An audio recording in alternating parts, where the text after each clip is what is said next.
So hello everyone. जैसे मैंने कहा था कि पिछले वीडियो में कि नेटवर्क एनालिसिस का और नेटवर्क थ्योरी का कुछ क्वेश्चंस करवाऊंगा। प्रैक्टिस थ्रू क्वेश्चंस रहेगा ये।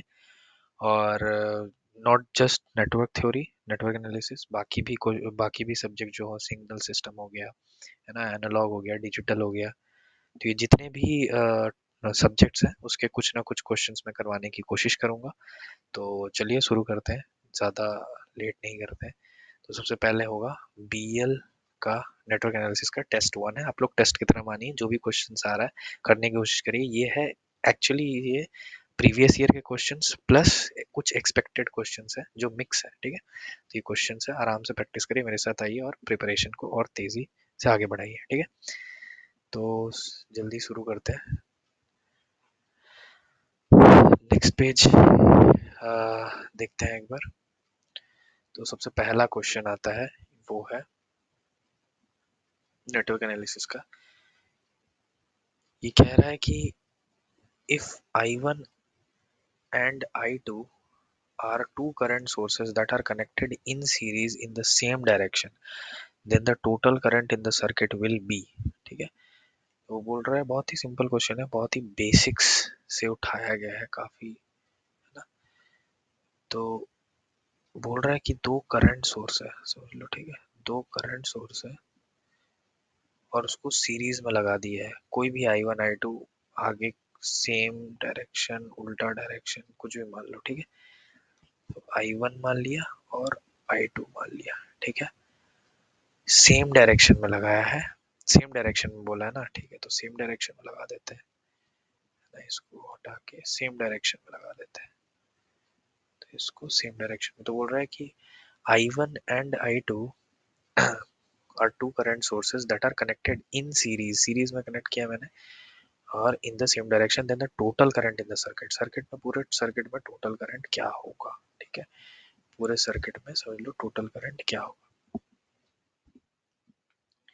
तो ये तो हो ही नहीं सकता सेम ब्रांच में। अगर यहाँ कोई भी सर्किट है, समझ लो लोड है, ये कोई भी आरएल लोड है या कोई भी लोड है, कोई गीजर गीजर कुछ भी लगा रखे हो यार, तो कोई भी ब्रांच में करंट सीरीज में सेम हो सकता है। अगर ये भी 5 है, ये भी 5 है, तो हो सकता है लेकिन डिफरेंट सोर्सेज I1 I2, दो डिफरेंट सोर्सेज है। जैसे समझ लो ये 5 है, ये 7 हो गया, तो एक ही ब्रांच में सेम दो डिफरेंट दो डिफरेंट करंट नहीं जा सकते सेम ब्रांच में। ये तो ऑब्वियसली केसीएल का लॉ ही ब्रेक हो जाएगा। इस अगर नोड पे अगर हम लोग केसीएल देखना चाहे भी, तो यहाँ से 5 घुस रहा है, अचानक से 7 निकल रहा है। जैसे यहाँ से 7 घुस रहा है, समझ लो यहाँ से 7 घुस रहा है, और यहाँ इस नोड के बाद 5 निकलने लगा। ऐसा हो ही नहीं सकता एक पूरे ब्रांच में। ये तो लॉ ही ब्रेक हो जाएगा। इस पूरे ब्रांच में, एक ब्रांच में सेम करंट जाता है, एक ही करंट जा सकता है, चाहे वो 5 हो चाहे 7 हो। दो अलग अलग करंट सोर्स नहीं जा सके, दो अलग अलग करंट सोर्स नहीं जा सकते, ठीक है। नॉट पॉसिबल, है ना। केसीएल का लॉ ही वायलेट हो जाएगा, ठीक है। तो इसका आंसर होगा सच अ कंडीशन। इसको मैं such a condition is not a valid condition, valid condition है ही नहीं, ठीक है। ये वाला क्वेश्चन देखते हैं, नेक्स्ट क्वेश्चन, कि ये क्या कह रहा है। सो ये कह रहा है if an ideal voltage source and current source are connected in series, the combination, मतलब कॉम्बिनेशन क्या होगा, किससे रिप्लेस कर सकता है ना। बहुत सारे ऑप्शन दिए हुए हैं यहाँ पर, एज यू कैन सी। एक ये दिया हुआ है, has same properties as a current source alone, has same properties as voltage source alone, has same properties, has some properties as the source which has higher value and results in the branch being redundant। redundant मतलब not needed, जरूरत नहीं है, या कुछ दूसरा result आ सकता है ऐसा। तो देखते हैं पहले करके कि क्या आता है। तो एक मैं कलर ले लेता हूँ। तो ये बोल रहा है ideal voltage source and current source connected in series. तो आइडियल वोल्टेज सोर्स है, ठीक है, और एक आइडियल करंट सोर्स ले लिया, दोनों को सीरीज में लगाया, ठीक है। ठीक है, तो इससे पहले एक छोटा सा कॉन्सेप्ट बता देता हूँ कि आइडियल जो होता है, आइडियल वोल्टेज सोर्स जो होता है वो ऐसा होता है ना,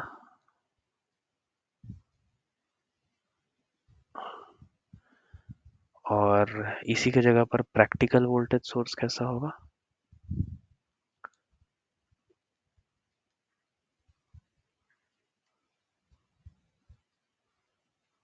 प्रैक्टिकल वोल्टेज सोर्स के सीरीज में हम लोग रेजिस्टेंस लगाते हैं हमेशा। जो भी रेजिस्टेंस लगता है वो वोल्टेज सोर्स के सीरीज में लगता है और करंट सोर्स के पैरेलल में लगता है। ये एक बेसिक कॉन्सेप्ट है जो फॉलो होता है इंडिपेंडेंट सोर्सेस के साथ, जो वोल्टेज सोर्स करंट सोर्स के साथ है। तो आइडियल वोल्टेज सोर्स के साथ तो कोई भी रेजिस्टेंस नहीं होगा, मतलब उसका आइडियल है तो उसके अंदर कोई ड्रॉप ही नहीं है। मतलब डायरेक्ट का पूरा अगर 5 वोल्ट है यहाँ, तो पूरा का पूरा 5 वोल्ट यहाँ मिलने वाला है, मतलब कोई भी ड्रॉप नहीं होगा। लेकिन ऐसे प्रैक्टिकली तो पॉसिबल नहीं है, है ना? कुछ ना कुछ तो ड्रॉप होता है, तो वो ड्रॉप जो होता है वोल्टेज के अक्रॉस सीरीज रेजिस्टेंस में हम लोग दिखाते हैं। रेजिस्टेंस को सीरीज में लगा के दिखाते हैं। समझ लो यहाँ 5 वोल्ट है, तो सीरीज में वोल्टेज के अक्रॉस एक रेजिस्टेंस लगता है। ठीक है, ये हो गया प्रैक्टिकल वोल्टेज सोर्स। ठीक है, तो यहाँ एक अक्रॉस, इसके अक्रॉस भी एक ड्रॉप होता है। ठीक है, तो ये हो गया प्रैक्टिकल वोल्टेज सोर्स बता दिया और आइडियल वोल्टेज सोर्स बता दिया। अब एक बार छोटा सा, एक्चुअली ये बेसिक्स है तो आप लोग को पता ही होगा, बस मैं थोड़ा सा बस चीजें बस बता ही दे रहा हूँ, है ना, थोड़ा थोड़ा चीजें। तो आइडियल करंट सोर्स कैसे होता है? करंट सोर्स, है ना, आइडियल करंट सोर्स में अभी बताया था मैंने, करंट सोर्स के पैरेलल में रेजिस्टेंस लगता है। बट इस केस में आइडियल है तो पूरा का पूरा करंट, पूरा का पूरा एग्जैक्ट करंट ब्रांच में जा रहा होगा। मतलब ये जो भी लोड यहाँ लगेगा, ये रेजिस्टेंस जो इसके अक्रॉस रहता है वो इन्फिनिटी हो जाता है यार, इन्फिनिटी। ये ओपन हो जाएगा, पूरा का पूरा करंट आरएल में जा रहा होगा। मतलब आइडियल के केस में जितना 5 5 एम्पेयर का अगर करंट जा रहा है ना, तो पूरे ब्रांच में यहाँ से लेकर पूरा यहाँ तक पूरा 5 जाएगा। इसके अक्रॉस कोई भी ड्रॉप नहीं होगा। ठीक है, इसके अक्रॉस कोई भी डिवीजन नहीं होगा। करंट यहाँ से डिवाइड होना चाहिए था बट नहीं होगा। आइडियल के केस में पूरा का पूरा 5 मिलेगा। लेकिन प्रैक्टिकल तो ऐसा नहीं होता है। ठीक है, प्रैक्टिकल के केस में ऐसा नहीं होता है। प्रैक्टिकल में कुछ ना कुछ तो करंट, कोई ना कोई ब्रांच तो खाएगा रेजिस्टेंस के चक्कर में। तो प्रैक्टिकल करंट सोर्स एक बार दिखा देता हूँ, सोर्स, है ना। तो समझ लो यहाँ करंट है, करंट सोर्स के साथ हमेशा हम लोग प्रैक्टिकल करंट सोर्स में पैरेलल में रेजिस्टेंस लगाते हैं। करंट सोर्स के साथ पैरेलल में रेजिस्टेंस लगता है और वोल्टेज सोर्स के साथ सीरीज में रेजिस्टेंस लगता है। तो अगर कोई लोड है तो यहाँ पर भी डिवीजन हो रहा होगा कोई करंट का आरएल जाने से पहले। तो करंट यहाँ से अगर 5 आ रहा है तो इसमें भी डिवाइड होगा, दोनों में डिवाइड होगा, तो करंट ब्रेक होने लगेगा। पूरा का पूरा 5 नहीं जाएगा, ये आइडियल के केस में ही होता है, पूरा जा रहा है। तो ये छोटा सा कॉन्सेप्ट था, इसी से रिलेटेड है ये पूरा, बहुत ही बेसिक्स नॉलेज टेस्ट किया गया है यहाँ पर। तो उसी को बस टेस्ट किया गया। तो यहाँ पर समझ लो यहाँ कोई करंट सोर्स है आई और ये वी है। करंट सोर्स के सीरीज में वोल्टेज लगा हुआ है, वोल्टेज, है ना, कोई भी वोल्टेज, कोई भी एलिमेंट लगा है, एनी एलिमेंट, कोई भी एलिमेंट लगा है, कोई भी एलिमेंट लगा है करंट सोर्स के सीरीज में, है ना, आई के सीरीज में। तो वो हो जाएगा रिडंडेंट। क्यों? क्योंकि पूरे ब्रांच में करंट सेम जाएगा। इस यहाँ से लेकर है ना, रेड कलर कर लेते हैं, ये पूरे ब्रांच में करंट सेम जाएगा यहाँ से यहाँ तक पूरा। यहाँ कुछ भी लगा हो, जैसे अगर मैं यहाँ कुछ भी एक लोड भी लगा देता हूँ ना, एक लोड बॉक्स बना के, है ना, यहाँ एक लोड लगा देता हूँ अगर, कोई भी, है ना, कोई भी लोड लगा देता हूँ, तो ये जो है ये पूरा करंट ही पूरे में से जा रहा होगा, ये इसमें से ही वोल्टेज में से भी जा रहा होगा और ये पूरा। तो सीरीज में लगाने से कोई भी एलिमेंट कोई फर्क नहीं पड़ेगा, क्योंकि करंट तो पूरे में सेम रहेगा, पूरा का पूरा सेम रहेगा, चाहे ये लगाओ नहीं लगाओ कोई फर्क नहीं पड़ेगा, क्योंकि इसके अक्रॉस तो कहीं ना कहीं ड्रॉप आ ही रहा होगा, है ना। तो सीरीज में करंट, अगर करंट के सीरीज में लगा हुआ है कोई भी एलिमेंट, एनी एलिमेंट, कोई भी एलिमेंट करंट सोर्स के सीरीज में लगा है तो वो तो रिडंडेंट हो जाएगा, है ना। मतलब उसका जरूरत ही नहीं है, रिडंडेंट हो जाएगा,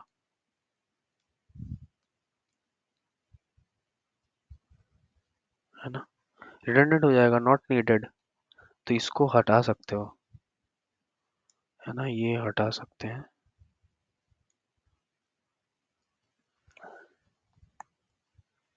है ना, ये हटा सकते हैं। तो मतलब ये वोल्टेज सोर्स जो यहाँ लगा हुआ है इसको हटा सकते हैं। तो यहाँ पर सीरीज में लगा हुआ है तो ये हटा सकते हैं, तो आराम से ये सिर्फ एक करंट सोर्स के बराबर ही हो रहा होगा, अलोन एक करंट सोर्स की तरह ही फील हो रहा होगा, एक करंट सोर्स की तरह फील हो रहा होगा। मतलब ये पूरा जो कॉम्बिनेशन है, यही पूछ रहा था, ये बोल रहा था कि अगर सीरीज में एक वोल्टेज सोर्स और सीरीज में एक करंट सोर्स दोनों को लगा के रखा है मैंने, है ना, द कॉम्बिनेशन, तो पूरा कॉम्बिनेशन को किससे रिप्लेस कर सकता हूँ, तो करंट सोर्स अलोन, क्योंकि सीरीज में कोई भी एलिमेंट लगा हुआ है उसको लगाना नहीं लगाना कोई फर्क नहीं पड़ता भाई, नॉट नॉट नीडेड, हटा भी सकते हैं। तो ये वोल्टेज सोर्स लगा दिए थे, वो सिर्फ करंट सोर्स की तरह ही बिहेव करेगा पूरा सर्किट, ठीक है। इसका आंसर एक्चुअली 1 होना चाहिए, ठीक है, इसका आंसर, है ना, 1 होना चाहिए।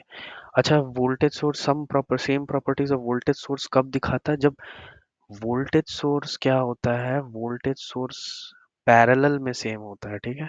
अगर वो बोलता कि पैरेलली करंट सोर्स और वोल्टेज सोर्स ऐसे कुछ कनेक्ट करके रख दिया है और उसके अक्रॉस कोई लोड वोड है, ठीक है, ऐसे करके, है ना, तो वोल्टेज सोर्स पैरेलल में सेम होता है, तो यहाँ जो V होगा यहाँ पर भी वही V होगा, है ना। तो ये पूरे में V सेम जाएगा, तो पूरे में जब वोल्टेज सेम जाएगा तो यहाँ पर हम लोग ये करंट सोर्स, इस केस में करंट सोर्स रिडंडेंट हो जाता है, इस केस में ये जो करंट सोर्स है ये हो जाएगा, इसको निकाल के फेंक सकते हो, कोई दिक्कत नहीं है, ठीक है, रिडंडेंट हो जाएगा, ये रहना रहना ना रहना बराबर हो जाएगा, नॉट नीडेड, रिडंडेंट हो जाएगा, ठीक है। तो वोल्टेज, तो दोनों केस बता दिए, ये भी बता दिया वो भी बता दिया।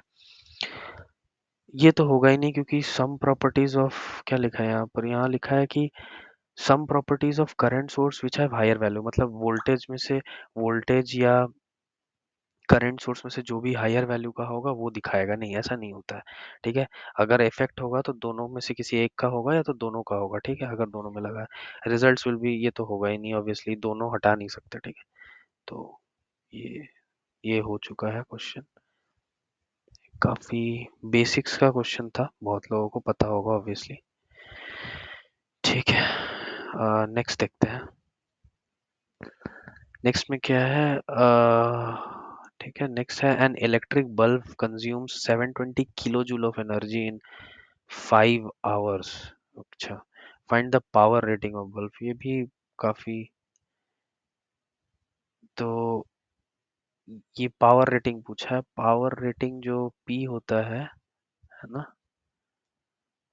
जो पावर रेटिंग P होता है, पावर रेटिंग P, वो एनर्जी बाई टाइम होता है ना, टाइम टेकन। तो बस यही नॉर्मल सा फॉर्मूला है, एनर्जी दिया हुआ है यहाँ उठा के डाल देना है ना।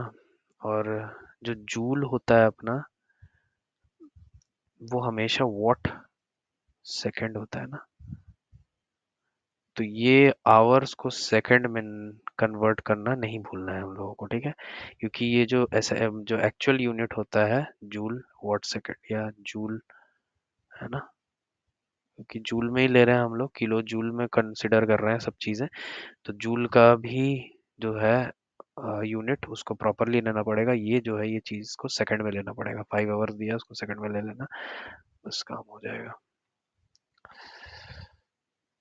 कैसे लिखते हैं इसको, एनर्जी लिखते हैं 720, ठीक है, किलो जूल 10 पावर 3 कर लेते हैं, ठीक है, 5 आवर्स दिया है, 5 इंटू आवर्स को मिनट, 60 इंटू मिनट्स को सेकंड, 360 हो गया, 60 इंटू 60, इसका आंसर आना चाहिए 40 वॉट के लगभग, ठीक है।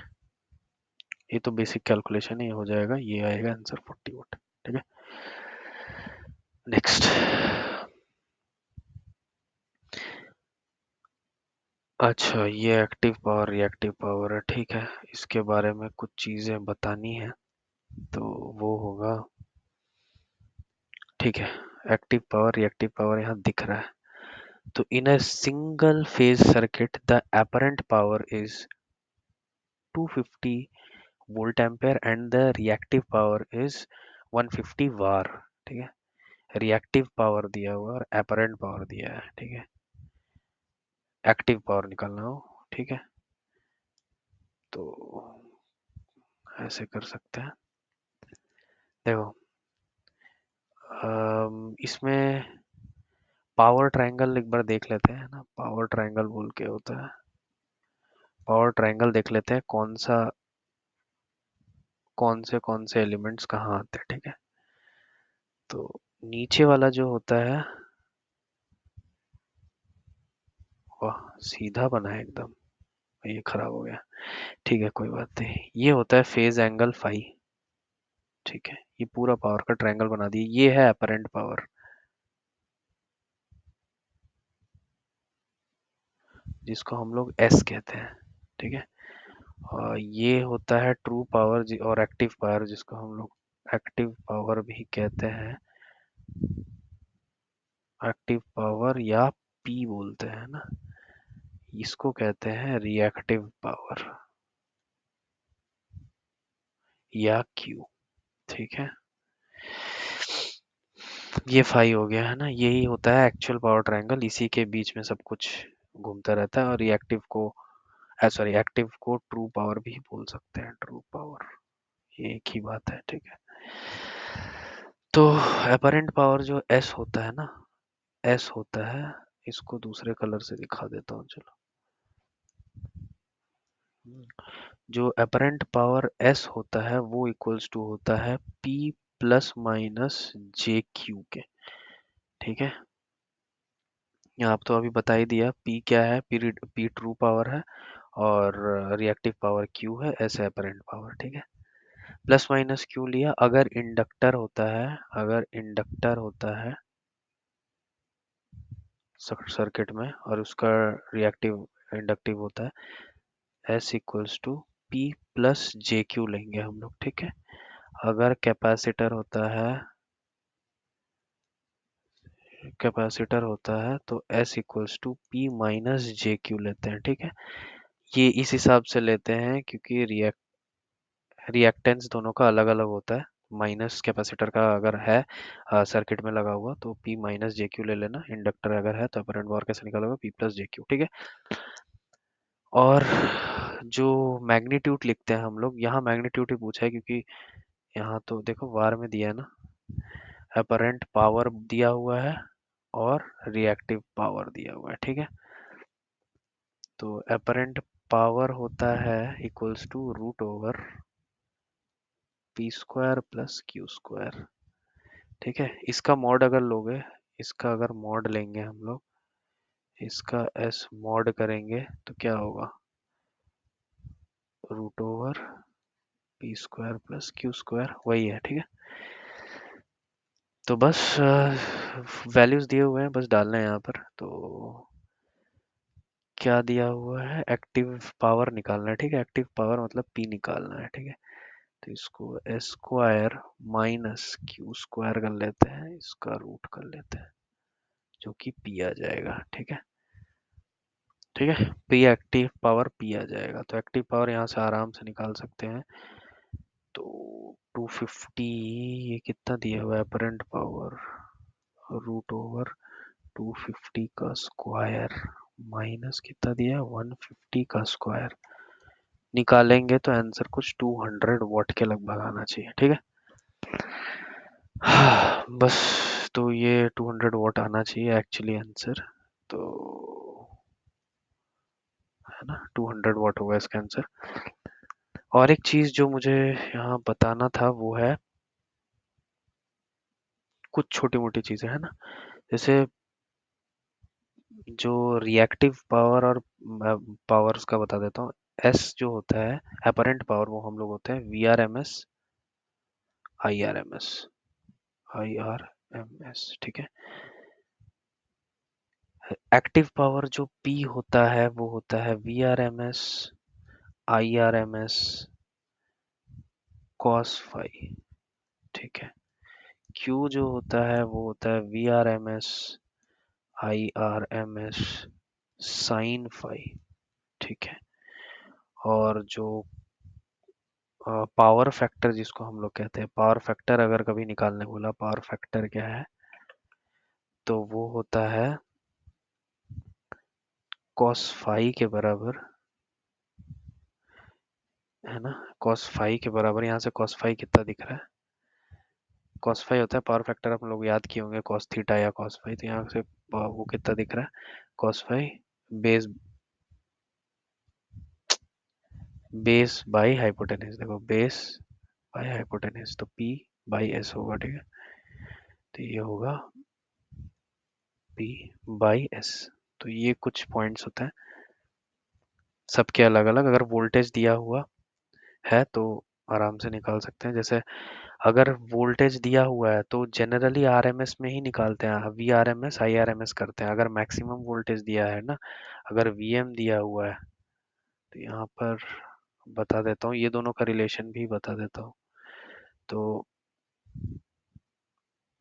We R M S is equals to होता है V M by root two, है ना।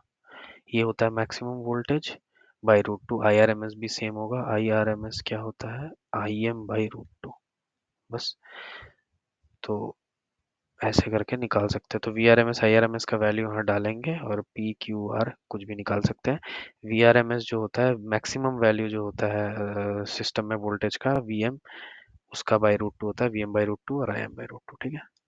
चलो नेक्स्ट, नेक्स्ट आते हैं हम लोग। ये क्वेश्चन क्या कह रहा है, एक बार देखते हैं। इन the circuit given below determine I one बताना है, ठीक है।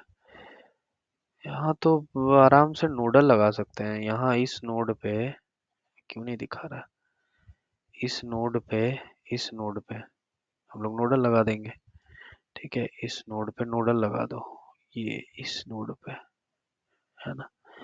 इस नोड पे नोडल लगा देते हैं, आसानी से हो जाएगा, ठीक है। तो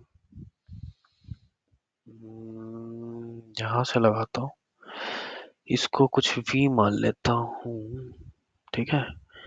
तो ये हो जाएगा 10, है ना। ये हो जाएगा, हाँ ठीक है, 10 - V/2, है ना। Incoming current is equals to incoming और एक है plus outgoing, sorry equals to in outgoing, ठीक है। इक्वल्स टू आउटगोइंग हो जाएगा V - 2I1, है ना, दिख रहा है यहाँ पर, ठीक है। -2I1/1, ठीक है। क्या किया है एक बार बता देता हूँ, ठीक है, इससे ही बता देता है। देखो इनकमिंग करंट I1 दिख रहा है यहाँ पर, ठीक है। यहाँ से इनकमिंग करंट I1 दिख रहा है और यहाँ से भी इनकमिंग करंट I1 दिख रहा है और यहाँ से आउटगोइंग करंट I2 दिख रहा है, ठीक है। इनकमिंग इनकमिंग आउटगोइंग, ठीक है। पता नहीं ये रेस्पॉन्ड क्यों नहीं कर रहा है अब, ठीक है। यहाँ से 10, यहाँ से करंट जो जा रहा है वो 10 - V/2, जो कि I1 जा रहा है अंदर। यहाँ से भी इनकमिंग करंट आ रहा है, यहाँ से भी इनकमिंग करंट आ रहा है, तो दोनों को मैंने जोड़ दिया। Incoming current is equals to outgoing current, यहाँ केसीएल लगा दिया है, V - 2, ठीक है। नोडल बहुत सिंपल है, लगाना आना चाहिए। तो ये तो एक इक्वेशन है, बन गया है, यहाँ से सॉल्व कर सकते हैं इसको। 10 - V प्लस 6/2 I1, ठीक है। यहाँ देखते हैं, ये हो जाएगा 10 - V + 6, V + 6 equals to 2V - 4I1, ठीक है। यहाँ से देखते हैं एक बार, 3V हो जाएगा, 10 - ये तो 4 हो गया, 4 इक्वल्स टू 3v दिख रहा है -4i1। ठीक है, मुझे क्या चाहिए, i1 चाहिए ना। तो इसको एक काम करता हूँ, 4i1 is equal to 3v -4 कर देते हैं, और यहाँ i1 हो जाएगा 3v -4/4। अब v यहाँ पर क्या है, v एक बार देख लेते हैं। v है यहाँ पर 10। ठीक है, ये जो 10 है, 10 इधर से जा रहा है ये, तो ये v का पूरा v के जगह क्या लिख सकता हूँ मैं, i1 के बराबर है ना। कहाँ गया कलर, है ना। तो v क्या हो जाएगा, यहाँ पर देखो, 10 minus v/2 is equals to क्या है, i1। ठीक है, i1 के रेस्पेक्ट में चाहिए। i1 यहाँ क्या है, इनकमिंग करंट है, दिख रहा है मेरे को। ठीक है, यहाँ से इनकमिंग करंट i1 जा रहा है, तो i1 क्या हो जाएगा, 10 माइनस v/2, वही लिखा हूँ मैं यहाँ पर। ठीक है, तो यहाँ पर v का वैल्यू बैठाना है, क्योंकि मुझे i1 चाहिए। ठीक है, तो ये 2i1 हो जाएगा, और ये हो जाएगा, तो 10 माइनस 2i1 हो जाएगा is equals to, shit, v हो जाएगा। ठीक है, v हो गया, 2i1 इधर गया, v इधर ले गया, इसको इधर ले गया। ठीक है, अब ये v को वैल्यू इधर डाल देने से हो जाएगा काम। 3v 10 माइनस 2i1, हाँ ठीक ही तो है। 10 माइनस 2i1 -4/4 है ना, इक्वल्स टू i1 दिख रहा है मेरे को। 4i1 हो गया, 6i1 हो गया, है ना। ये हो जाएगा 30, ये हो जाएगा 30, और ये हो जाएगा 30 minus 6i1 -4 is equals to 4i1। बस 6 को उधर ले गया, 10i1 हो गया, माइनस दिस शुड बी, है ना। ये हो जाएगा 10 हो गया, यहाँ पर माइनस करूँगा 26 हो जाएगा, तो 26 इज इक्वल्स टू 10 हो गया ना।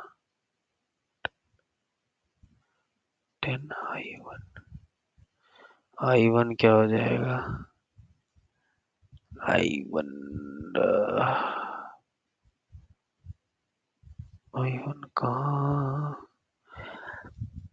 i1 आ रहा है 26/10। ठीक है, यहाँ 16 होगा, यहाँ 16 होगा ना, 6 + 4 माइनस क्यों कर दिया, ये 16 होगा,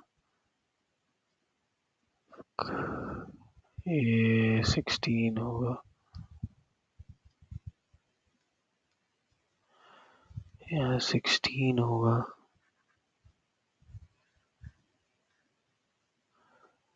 ये हो जाएगा 16 is equals to 3v -4i1। ठीक है,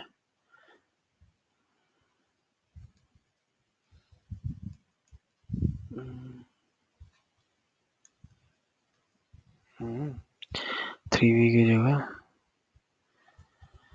क्या डालूं। ठीक है, ये हो गया, v के जगह सेम ये वाला वैल्यू डालना है, अब कुछ नहीं करना। ठीक है, तो ये डालना है, ये उठा के इसमें डाल देना, 10 माइनस 7 माइनस, ये हो जाएगा यहाँ 16, बस इसको चेंज करना है।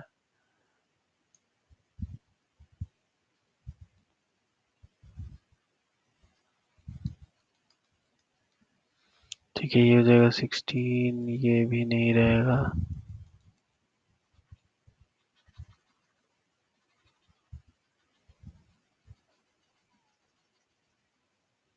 ये नहीं रहेगा,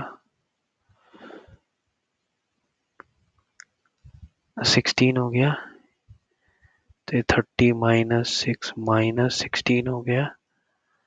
अब ये करेंगे तो हो जाएगा माइनस, और ये कितना होगा, 14 है ना, ये 14 हो गया,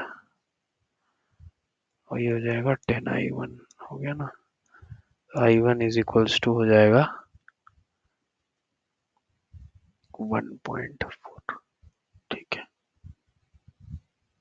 एम्पेयर। तो I1 1.4 आना चाहिए, जो कि ये करेक्ट है ना। तो ये I1 1.4 आना चाहिए।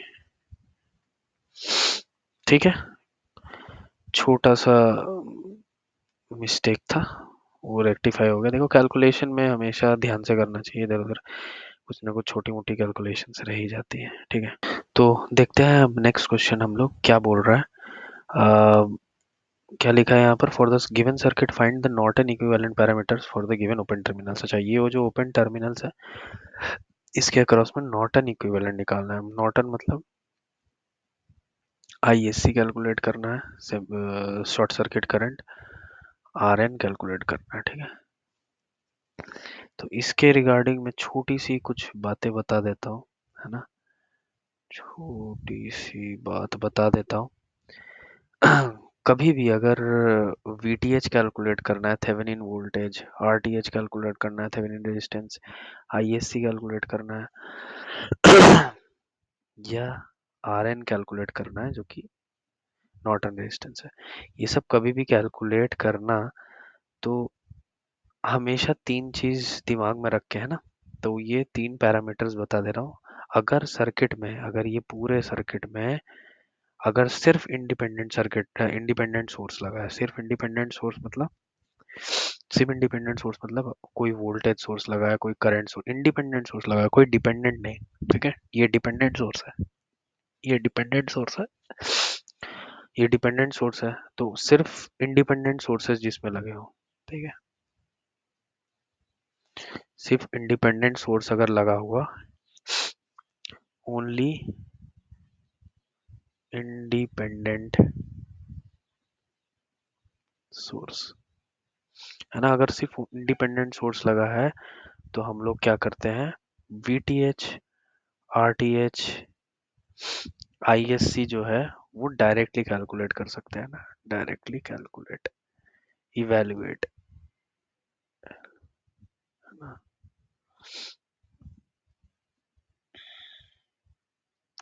Directly evaluated. ठीक है, it is directly evaluated whenever there is only independent source in the circuit and you have to find VTH, RTH or ISC or RN. RN and RTH, RN and RTH are kind of similar because you have to find only the resistance across the two terminals. ठीक है, तो VTH और RTH ISC निकालने बोले, और independent ही source हो सिर्फ पूरे सर्किट में, then apply the method VTH RTH ISC, directly calculate कर सकते हो, आराम से वोल्टेज लगाओ, करंट शॉर्ट करो, आराम से निकाल सकते हो। सेकंड, दूसरी चीज, when both independent and dependent source is present.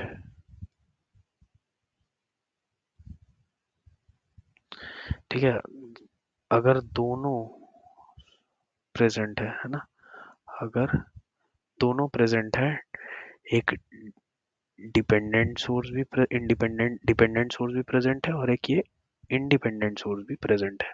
ठीक है, अगर दोनों प्रेजेंट है, तो तब कैसे कैलकुलेट करोगे। ठीक है, तब क्या करेंगे हम लोग, तब हम लोग क्या करते हैं, तब हम लोग VTH और ISC, है ना, VTH ISC जो होता है शॉर्ट सर्किट करंट और थेवेनिन वोल्टेज, दोनों को डायरेक्टली कैलकुलेट कर सकते हैं, है ना, इवेलुएट कर सकते हैं, डायरेक्टली इवेलुएट कर सकते हैं। बट बट RTH या RN के केस में V/I करना हमेशा। ठीक है, वोल्टेज अपॉन करंट का रेशियो ले लेना, मतलब इसको हम लोग टेस्ट वोल्टेज कहते हैं। हम लोग कौन सा मेथड फॉलो करेंगे यहाँ पर, test voltage method, test voltage. ठीक है, टेस्ट वोल्टेज लगाएंगे V और I का, जिससे I करंट इनसाइड जा रहा होगा, अभी मैं दिखाऊंगा। ठीक है, अभी मैं दिखाऊंगा कैसे करते हैं। Test voltage V by I करना है। बट सबसे इम्पोर्टेंट चीज़ ये मेथड RTH कैलकुलेट करते टाइम में वो है, बहुत लोग करना भूल जाते हैं, वो है making all independent independent voltage source short circuit और zero and and current source open circuit और ज़ीरो। ठीक है।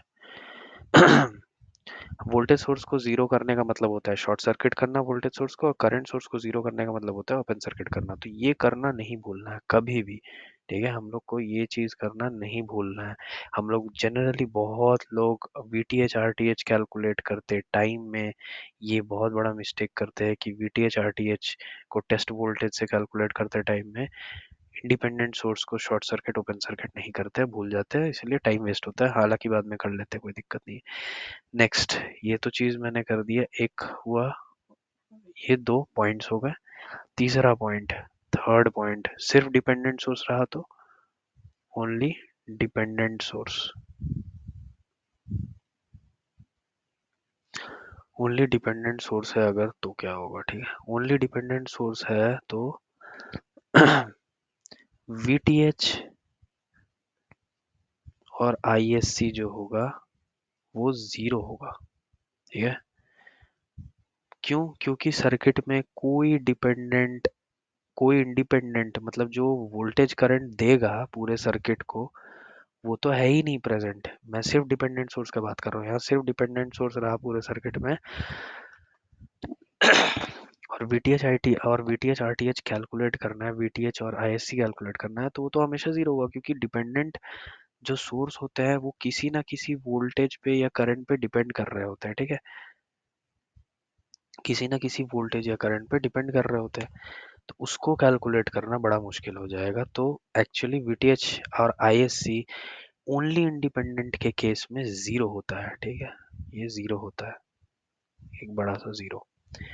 लेकिन RTH हमेशा कैलकुलेट कर सकते हो इस केस में, RTH या RN कैलकुलेट कर सकते हो, RN नहीं RTH ही बोलो जो भी है, RN RTH कैलकुलेट कर सकते हो सेम सेम मेथड से जो कि यहाँ बताया। ठीक है, वो नॉन जीरो नहीं है, वो नॉन जीरो आएगा, जीरो नहीं होगा, नॉन जीरो होगा, जो कि हम लोग V बाई आई से करते हैं, जो कि मैंने यहाँ बताया सेम मेथड। ठीक है, एग्जैक्टली सेम मेथड पूरा।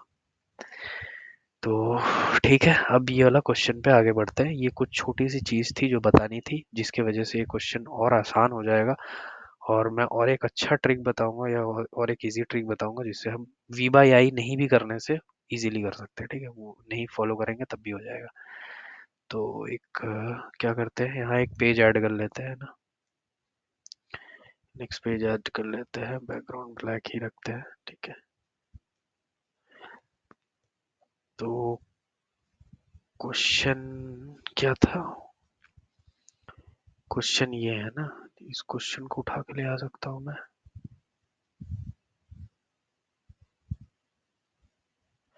है ना।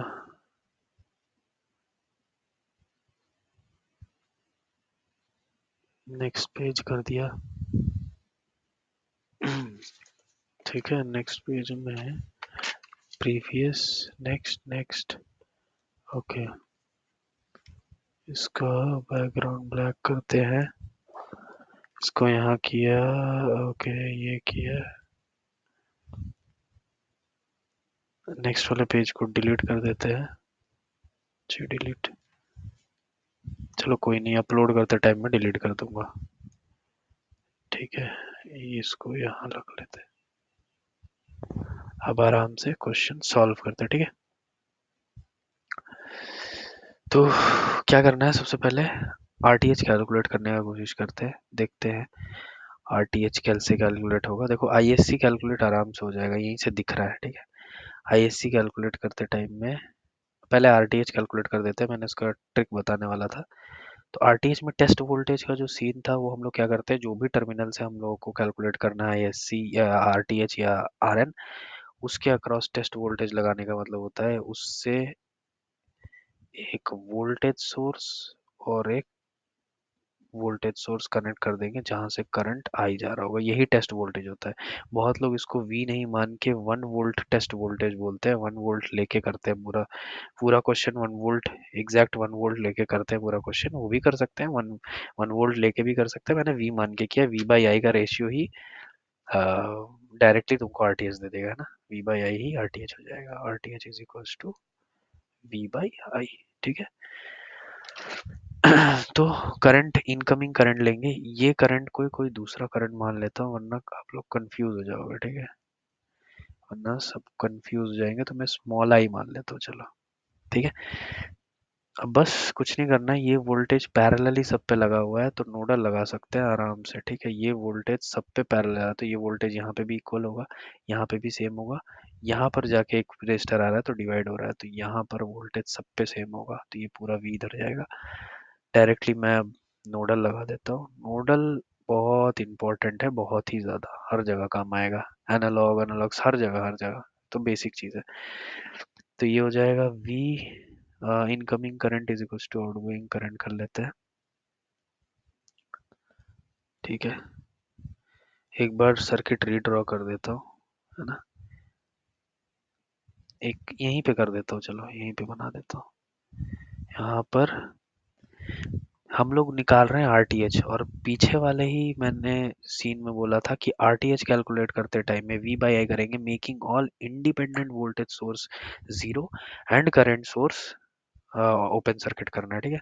करंट सोर्स और वोल्टेज सोर्स को ओपन सर्किट शॉर्ट सर्किट करना है। तो ये बड़ा इंपॉर्टेंट है जो कि बहुत लोग मिस कर देते हैं। हम लोग आरटीएच निकालने वाले हैं यहाँ पर, ठीक है। तो क्या करेंगे, सबसे इम्पोर्टेंट काम है, एक ही वोल्टेज सोर्स दिख रहा है और कोई करंट सोर्स दिख रहा है, कुछ नहीं दिख रहा है, और कोई सोर्स, एक ही सोर्स दिख रहा है, इसको हम लोग क्या करेंगे, शॉर्ट कर देंगे, क्योंकि ये वोल्टेज सोर्स है, वोल्टेज सोर्स शॉर्ट होता है, तो यहाँ से यहाँ शॉर्ट कर देते हैं, मतलब ये पूरा गायब हो जाएगा, ठीक है, ये हट जाएगा, ये 5 वोल्ट नहीं रहेगा, यहाँ से यहाँ शॉर्ट मार दिया ना, शॉर्ट कर दिया, यहाँ से यहाँ कनेक्ट कर दिया, शॉर्ट हो गया, ये इसको हटा भी सकते हो, कोई दिक्कत नहीं है, कुछ भी कर सकते हो, इसको हटा दो, इसको शॉर्ट कर दिया। शॉर्ट सर्किट करने के बाद नोडल लिख लेते हैं, ठीक है, नोडल लिखेंगे। नोडल में आउटगोइंग करंट, बाकी देखो सारे अंदर आ रहे हैं, सारे के करंट, सारे के सारे करंट जो हैं, है ना, सारे के सारे करंट देखो अंदर की तरफ आ रहा है, ये भी इनकमिंग है, ये भी इनकमिंग है ना, ये भी यहाँ से यहाँ इनकमिंग है, पता नहीं काम क्यों नहीं कर रहा, आई भी इनकमिंग है, ठीक है। तो बस अब बस नोडल लगाना है और कुछ नहीं करना है, तो ये हो जाएगा V/10 outgoing current is equals to incoming I plus incoming capital I, ये वाला इनकमिंग 2I, ठीक है।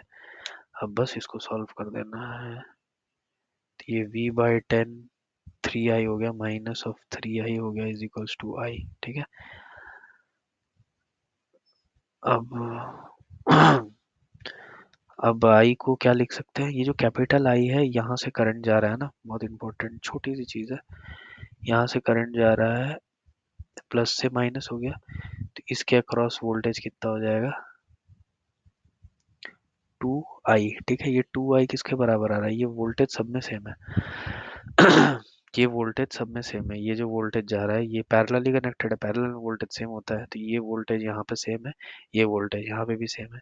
इसका वोल्टेज कितना आ रहा है मल्टीप्लाई करने के बाद, वो आ रहा है V इक्वल्स टू, ठीक है, V इक्वल्स टू हो जाएगा 2I, ठीक है।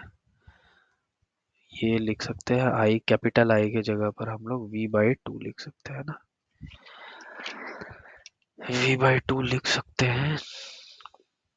और एक चीज जो मैं यहाँ अभी नोटिस कर रहा हूँ, देखो ये जो वोल्टेज है टेस्ट वोल्टेज है, ये टेस्ट वोल्टेज है प्लस से माइनस, ठीक है, हम लोग प्लस माइनस टेस्ट वोल्टेज मैंने माना है, तो ये प्लस है ये, लेकिन करंट यहाँ से जा रहा है, करंट हमेशा पैसिव एलिमेंट में पॉजिटिव से एंटर करता है और नेगेटिव से निकलता है, ठीक है। तो ये आई जा रहा है पॉजिटिव से नेगेटिव, तो ये साइन उल्टा दिख रहा है ना, ये साइन और ये साइन उल्टा दिख रहा है, ये उल्टा है, ये देखो यहाँ पॉजिटिव है यहाँ नेगेटिव है, यहाँ पॉजिटिव है यहाँ नेगेटिव है, ठीक है। लेकिन वोल्टेज सब में कॉमन होगा, ये वोल्टेज इसमें भी जा रहा है, ये वोल्टेज इसमें भी जा रहा है, ठीक है। तो क्या होगा, एक नेगेटिव साइन आएगा क्योंकि उल्टा है। हम लोग जो ले रहे थे, जो अजम्पशन हमारा था उससे उल्टा है, तो ये एक minus sign, minus V by two. बस इस माइनस वी बाई टू को यहाँ डाल दो, खत्म हो जाएगा।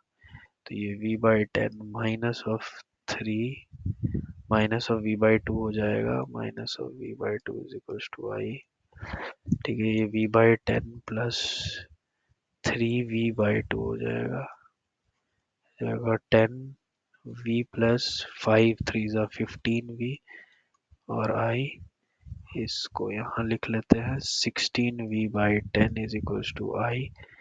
तो v बाई आई जो मैंने अभी बताया आरटीएच होता है, जो कि आर एन होगा, जो यहाँ हम लोगों को कैलकुलेट करना है, वो आएगा। नीचे जाएगा टेन ऊपर, 16 हो गया नीचे, ठीक है। इसको आंसर देखो, ऑप्शन देखो किसमें है। अच्छा 1.6, 1/1.6 है, ठीक है। बहुत सारे ऑप्शन है, 1.6 है, 1/1.6, तो 1.6 तो नहीं आएगा। इस 10 को नीचे ले जाएंगे अगर, तो ये 1/16/10 करेंगे, तो ये हो जाएगा 1/1.6, है ना। तो ये 1/1.6 ओम आ रहा है, तो आर एन का वैल्यू 1/1.6 आ रहा है। तो मतलब ये ऑप्शन या ये ऑप्शन सही होगा। अब देखते हैं दोनों में से कौन सा सही होगा। अब कैलकुलेट, अब ये इसमें से कैलकुलेट क्या करना है, अब कैलकुलेट करना है, अब कैलकुलेट करना है हम लोगों को आईएससी, ठीक है। आईएससी कैलकुलेट करने के लिए कुछ नहीं करना है, मैं आईएससी कैलकुलेट करना है, मैं दूसरे एक बार पेन से कर देता हूँ, या ब्लू से, देखो ब्लू दिखता है, हाँ ब्लू दिख रहा है, ठीक है। आईएससी कैलकुलेट करना है, एक बार फिगर बना लेता हूँ।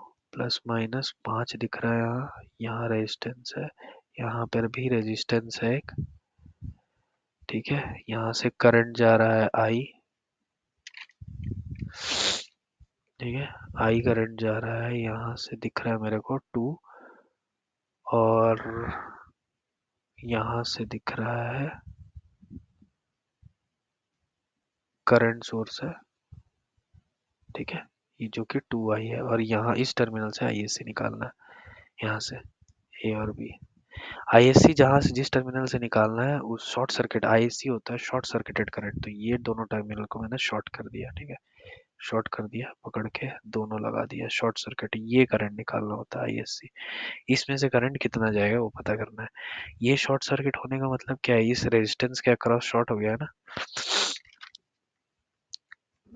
किसी भी रेजिस्टेंस के अक्रॉस शॉर्ट मतलब वो तो गायब, खत्म हो गया, इसके अक्रॉस वोल्टेज जीरो हो गया ना, रेजिस्टर गायब हो गया, शॉर्ट कर दोगे किसी भी, है ना, रेजिस्टेंस के अक्रॉस, तो ये शॉर्ट हो जाएगा। देखो ये पूरा, ये करंट जाएगा, ये इसमें से जाएगा ही नहीं, रेजिस्टेंस में, रेजिस्टर में से क्यों जाएगा करंट, उसको जब शॉर्ट सर्किट बिना रेजिस्टेंस का पाथ मिल गया हो तो यहीं से जाना चाहेगा, तो ये रेजिस्टेंस हो जाएगा गायब, ये हट जाएगा।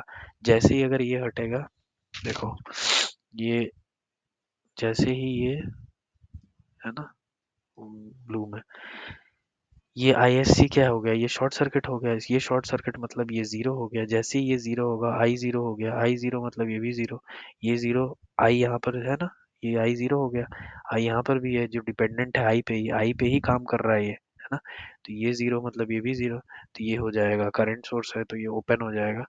तो एक्चुअली पूरा जो सर्किट बनेगा वो कैसा बनेगा, 5 वोल्ट यहाँ दिख रहा है मेरे को, ये 10 वोल्ट है ना, ये तो गायब हो गया, और ये जो current source, dependent current source था, वो ओपन सर्किट हो गया।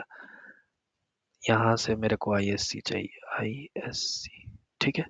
इसमें से करंट कितना जाएगा पूरे सर्किट में से, बस आईएससी क्या होगा, एक वोल्टेज सोर्स दे रहा है, वी बाई आई कर दो वोल्टेज सोर्स, हाफ, है ना, ठीक है। करंट सोर्स आ गया हाफ, ये तो समझ में आया होगा, ये तो मैंने ओपन किया है। किसी भी रजिस्टर के अक्रॉस शॉर्ट सर्किट है या शॉर्ट सर्किट है तो हमेशा करंट शॉर्ट सर्किट वाला पाथ फॉलो करेगा, ये रेजिस्टेंस गायब हो जाएगा, इसके वजह से यहाँ वोल्टेज जीरो होने की वजह से ये शॉर्ट हो गया, शॉर्ट मतलब जीरो, वोल्टेज जीरो, जीरो हो गया, 2i का वैल्यू जीरो हो गया तो आई जीरो हो गया, आई जीरो होने का मतलब यहाँ पे भी आई जीरो होगा, आई जीरो होने का मतलब ये जीरो हो गया। तो ये तो करंट इसी पे डिपेंड कर रहा था, तो ये करंट सोर्स है, डिपेंडेंट है बट करंट सोर्स है, डिपेंडेंट करंट सोर्स है, करंट कंट्रोल करंट सोर्स है ना, इसको यही कहते हैं करंट कंट्रोल करंट सोर्स। तो ये जीरो हो गया, ये जीरो होने करंट को जीरो करने का मतलब होता है ओपन सर्किट, मैंने यहाँ ओपन करके दिखा दिया है, ठीक है। ओपन किया, शॉर्ट सर्किट करंट निकालना था, वोल्टेज दिया है, वोल्टेज बाई रेजिस्टेंस करोगे आराम से करंट निकल जाता है, करंट हो गया। इस पूरे शॉर्ट सर्किट पूरे इस लूप में करंट कितना जाएगा, आईएससी, वह हाफ, बस हो गया क्वेश्चन। इससे देखो और एक आसान तरीका दिखा सकता हूँ मैं, जो कि देखो आरटीएच कैलकुलेट करने का और भी और अच्छा और आसान तरीका जो है वो देखो। तो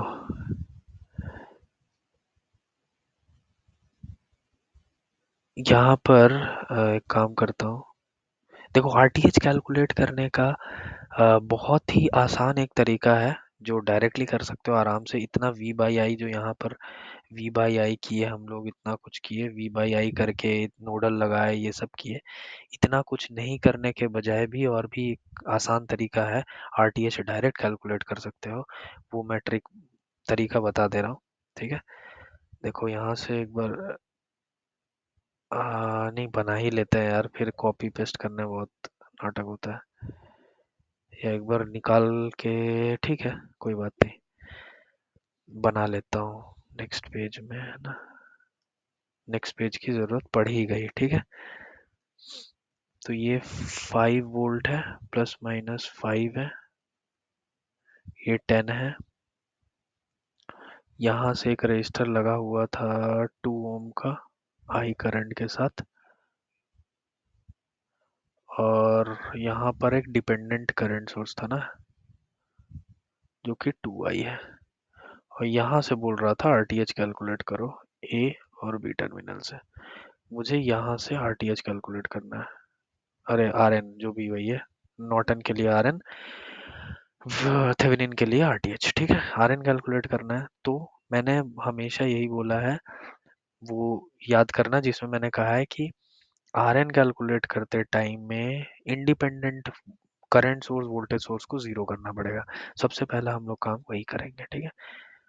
ये करेंगे, शॉर्ट कर दिया, 2 है, आई है, 10 है, ठीक है, यहाँ हो जाएगा डिपेंडेंट करंट सोर्स, और ये हो जाएगा 2i, यहाँ से चाहिए आरटीएच, ठीक है, यहाँ से देखना है मुझे। देखो ये बहुत ही सिंपल है, डायरेक्टली कैलकुलेट कर सकते हो, मैं अगर इसका रेजिस्टेंस निकाला ना, मुझे बस इसका रेजिस्टेंस निकालना है, सिर्फ मुझे इसका रेजिस्टेंस चाहिए, क्योंकि मुझे यहाँ तो रेजिस्टेंस दिया हुआ है, यहाँ रेजिस्टेंस दिया हुआ है, आरटीएच निकालना होगा तो आराम से निकाल सकता हूँ, बस इसको मुझे ये जो डिपेंडेंट, ये जो सोर्स है डिपेंडेंट सोर्स, इसका रेजिस्टेंस चाहिए। तो कैसे निकालोगे, इस ये जो डिपेंडेंट सोर्स है इसका रेजिस्टेंस आर एक्स क्या होगा, देखो ये जो है, ये जो इसके अक्रॉस वोल्टेज कितना, करंट तो पता है मेरे को 2i जा रहा है, ठीक है, वोल्टेज कितना है इसके अक्रॉस, ये हो जाएगा 2i, है ना। देखो यहाँ से प्लस से माइनस ये अंदर को जा रहा है, ठीक है, तो ये प्लस से माइनस 2i हो जाएगा, ठीक है, ये हो जाएगा 2i, तो इसके अक्रॉस वोल्टेज कितना जा रहा होगा, 2i, ठीक है, तो इसके अक्रॉस वोल्टेज कितना हो गया, इसके अक्रॉस कितना हो गया, ये कितना हो जाएगा 2i हो जाएगा, ये वोल्टेज कितना हो जाएगा, यहाँ पर करंट जा रहा है इनटू रेजिस्टेंस, तो ये 2i हो गया ये वोल्टेज।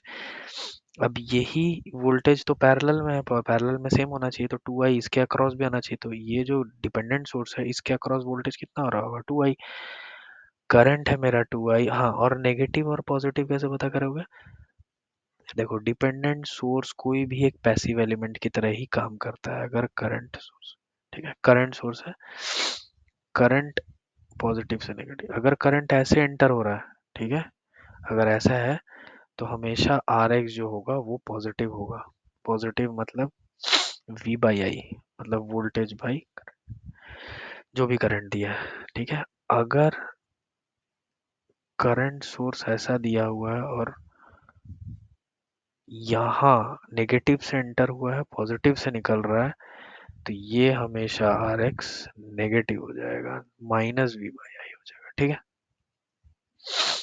क्योंकि पैसिव एलिमेंट की तरह काम करेगा। करंट हमेशा यहाँ से घुस पॉजिटिव से घुस रहा है, नेगेटिव से निकल रहा है तो पॉजिटिव है भाई, ये पॉजिटिव आर एक रेजिस्टेंस पॉजिटिव होगा। लेकिन अगर नेगेटिव से घुस रहा है पॉजिटिव से निकल रहा है तो उल्टा होगा, ये माइनस करना पड़ेगा। तो बस इसका निकालना है।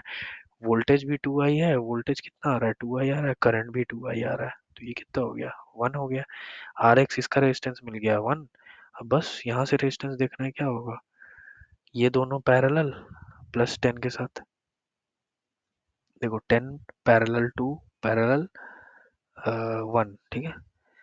तो कैसे करोगे, आर टी एच जो होगा या आर एन जो भी है, आर एन जो होगा होगा 10 पैरेलल में 2 के साथ है पैरेलल 1, बस इसको सॉल्व कर लेना, ये हाफ आएगा। ठीक है, हाफ ही आएगा, जो आंसर प्रीवियस वाला है आंसर एक्चुअली वही होगा, हाफ, वही हाफ आएगा यहाँ। अरे हाफ नहीं, 1, सॉरी कितना आ रहा था, आंसर आएगा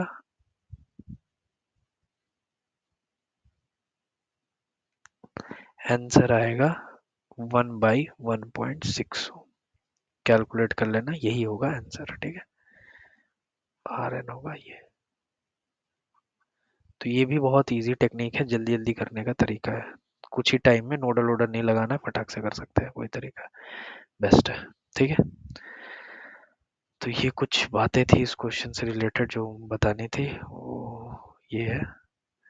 तो इसका ऑप्शन क्या हो जाएगा, ऑप्शन ये हो जाएगा हाफ और 1/6, ये हो जाएगा, है ना, ये हो जाएगा करेक्ट ऑप्शन, ये हो जाएगा करेक्ट ऑप्शन।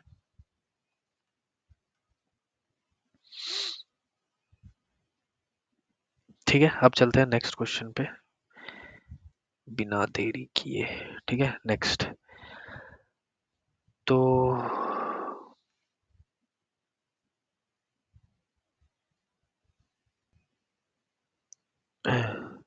तो ठीक है, हम लोग देखते हैं अब नेक्स्ट क्वेश्चन जो कि क्या कह रहा है, which of the following shows a form of energy stored in capacitor. ठीक है, क्या क्या कह रहा है कि फॉर्म ऑफ किस फॉर्म ऑफ एनर्जी शो करता है कैपेसिटर, क्या फॉर्म ऑफ एनर्जी शो करता है, करंट फ्लो एनर्जी नहीं है भाई, मैकेनिकल एनर्जी नहीं, मैग्नेटिक फील्ड, इलेक्ट्रोस्टैटिक फील्ड, ये दोनों में कंफ्यूजन हो सकता है। तो एक्चुअली क्या होता है देखो, बता देता हूँ। रेजिस्टर जो होता है वो एनर्जी स्टोर नहीं करता है, वो डेसिपेट करता है, energy dissipate, resistor dissipate energy, energy, ठीक है, in the form of heat या कुछ भी, ठीक है, टेम्परेचर हीट, रेजिस्टर डेसिपेट करता है एनर्जी, इंडक्टर जो है वो एनर्जी स्टोर करता है, वो एनर्जी, इंडक्टर एनर्जी स्टोर करता है in the form of what, in the form of mag electromagnetic field, electromagnetic field,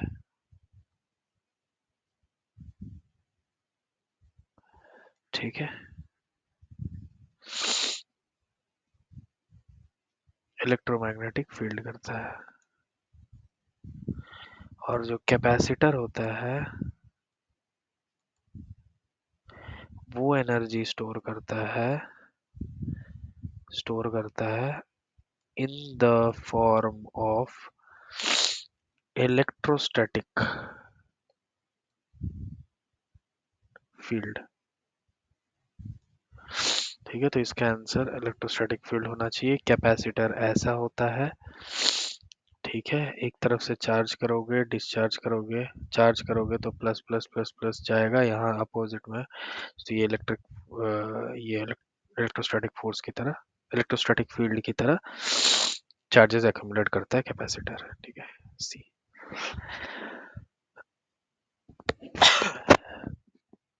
ठीक है, तो नेक्स्ट देखते हैं, नेक्स्ट क्वेश्चन क्या कह रहा है,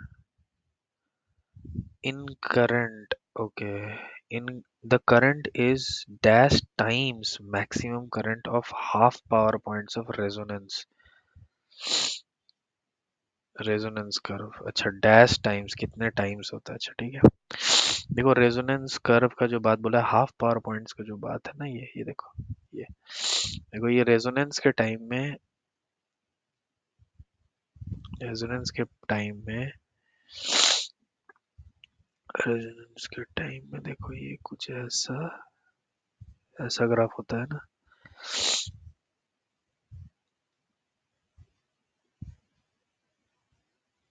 एट रेजोनेंस, रेजोनेंस के, जब रेजोनेंस हो रहा होगा तब पीक पावर मिल रहा होगा, पावर पीक पावर मिल रहा होगा, ठीक है। जो कि, जो कि तुम लिख सकते हो I M square by R, I M square R, I square R होता है ना, पी इज इक्वल्स टू होता है I square R. I M जो है मैक्सिमम करंट है, ठीक है, आई एम है मैक्सिमम करंट, तो पावर मैक्सिमम मिलता है रेजोनेंस के, रेजोनेंस फ्रीक्वेंसी पे, रेजोनेंस फ्रीक्वेंसी पे पावर मैक्सिमम मिलता है।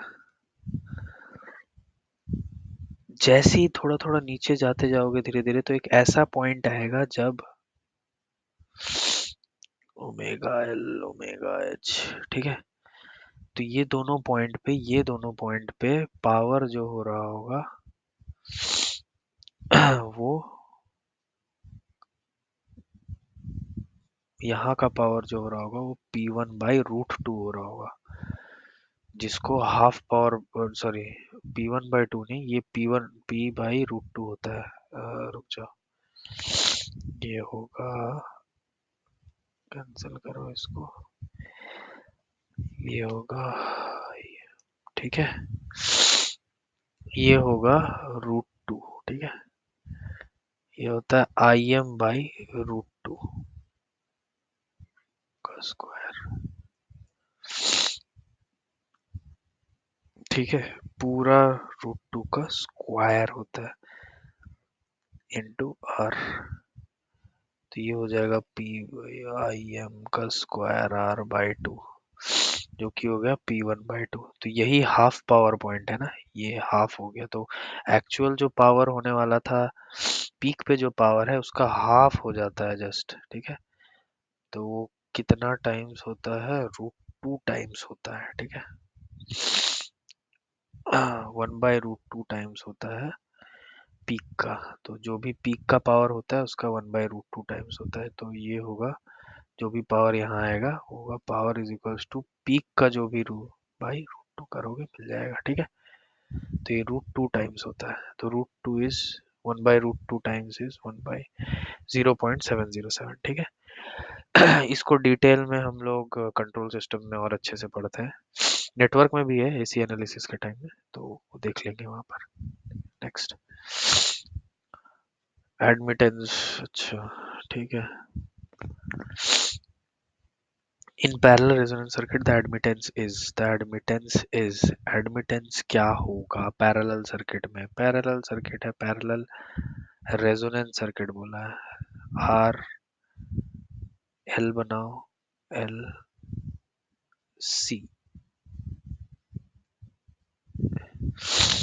ठीक है, ये पैरेलल रेजोनेंस सर्किट है, आर है, एल है और सी है, ठीक है।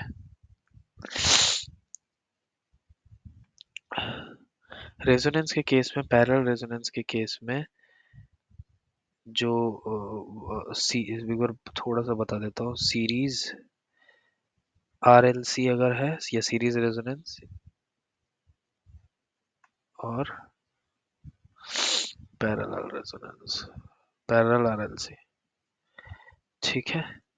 सीरीज आरएलसी को हम लोग, सीरीज आरएलसी को हम लोग वोल्टेज मैग्निफिकेशन सर्किट बोलते हैं, है ना, वोल्टेज मैग्निफिकेशन सर्किट बोलते हैं, पैरेलल आरएलसी को करंट मैग्निफिकेशन सर्किट बोलते हैं, करंट मैग्निफिकेशन,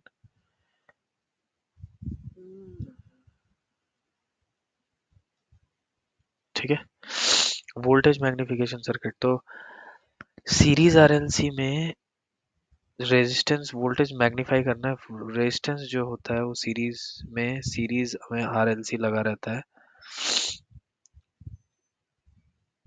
सीरीज में आरएलसी लगा रहता है, तो इसमें हम लोग क्या करते हैं, जे टर्म को जीरो करते हैं ना। ये जो पार्ट है, सीरीज आरएलसी का केस है अगर, तो हम लोग रेजिस्टेंस को मिनिमम रखते हैं। ये जो रेजिस्टेंस है मिनिमम रखेंगे, तभी पूरा का पूरा वोल्टेज हम लोग को बाहर मिल रहा होगा, ठीक है, बाहर मिलेगा। तो रेजिस्टेंस जीरो मिनिमम रखते हैं, मिनिमम रेजिस्टेंस मिनिमम रखते हैं, है ना। रेजिस्टेंस मिनिमम रखते हैं तो एडमिटेंस क्या हो जाएगा, एडमिटेंस होता है रेजिस्टेंस का उल्टा। तो ये क्या होगा, यहाँ अगर सीरीज आरएलसी में अगर रेजिस्टेंस मिनिमम रखे हैं तो एडमिटेंस क्या हो जाएगा, मैक्सिमम, ठीक है। पैरेलल आरएलसी में, पैरेलल आरएलसी का यही वाला डायग्राम है, हम लोग को रेजिस्टेंस ज्यादा रखना पड़ेगा, ठीक है, तभी पूरा का पूरा वोल्टेज बाहर मिलने का कोशिश होगा। तो रेजिस्टेंस क्या करते हैं हम लोग, मैक्सिमम रखते हैं, और जे टर्म को जीरो करते हैं, ये चाहिए ही नहीं, ताकि तभी तो रेजोनेंस होगा। जब यहाँ पे रिएक्टेंस जीरो होगा, ये रिएक्टेंस जीरो होगा, मतलब ये दोनों जे में आएगा, जे एक्सएल और जे एक्ससी। तो ये दोनों को या तो बराबर कर लो, इक्वल कर लो, ठीक है, या तो जे टर्म को जीरो मार दो, ये पूरा जो टर्म आएगा उसको जीरो कर देना। तो क्या हो जाएगा, प्योरली रेजिस्टिव सर्किट हो जाएगा, purely resistive circuit. Purely resistive circuit मतलब पूरा का पूरा रेजोनेंस हो रहा है ना। और इसको रेजोनेंस में, प्रॉपर रेजोनेंस में जाने के लिए, प्रॉपर रेजोनेंस में जाने के लिए आर को मैक्सिमम रखना पड़ेगा। तो एडमिटेंस को क्या रखेंगे, 1/r, जो कि एडमिटेंस को हम लोग को मिनिमम रखना पड़ेगा। तो पैरेलल आरएलसी का रेजोनेंस का फॉर्म अच्छे से मिलेगा। तो यहाँ पर क्या लिख सकते हैं, आंसर हो जाएगा मिनिमम, ठीक है। नेक्स्ट,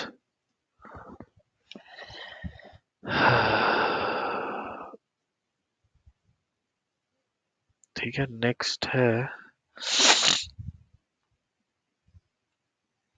अच्छा हाँ ठीक है, तो पावर कंज्यूम बाय लोड, अच्छा वोल्टेज पूछ रहा है, ठीक है।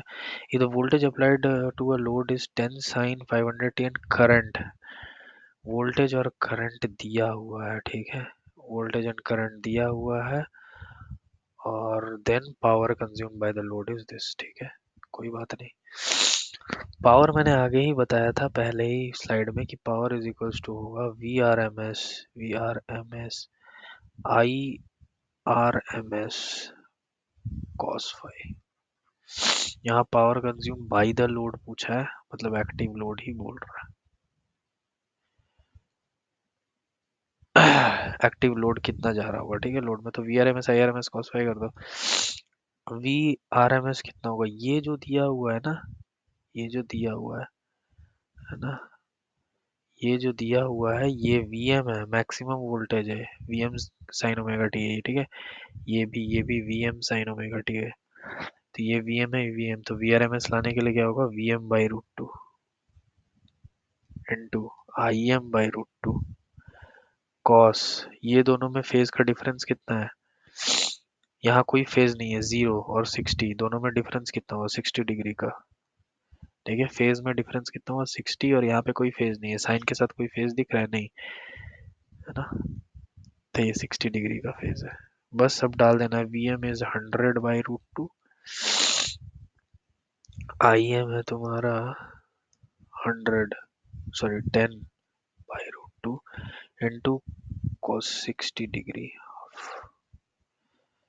तो ये कितना आएगा, ये आएगा, ये आंसर आएगा तेरा 250 वॉट के लगभग आएगा, 250 वॉट आएगा पावर, ठीक है। सही है, तो नेक्स्ट, नेक्स्ट देखते हैं। अच्छा हाँ, ये क्वेश्चन, ये क्वेश्चन,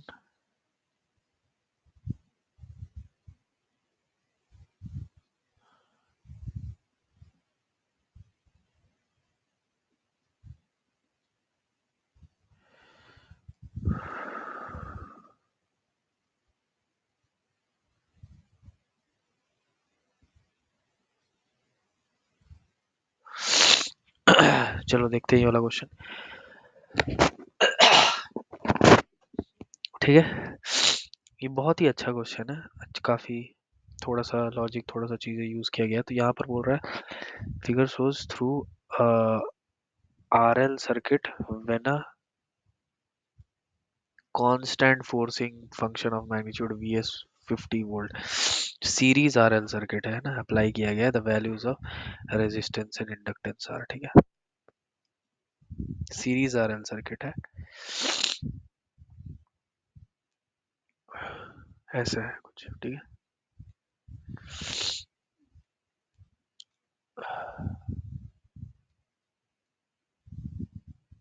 सीरीज RL सर्किट है।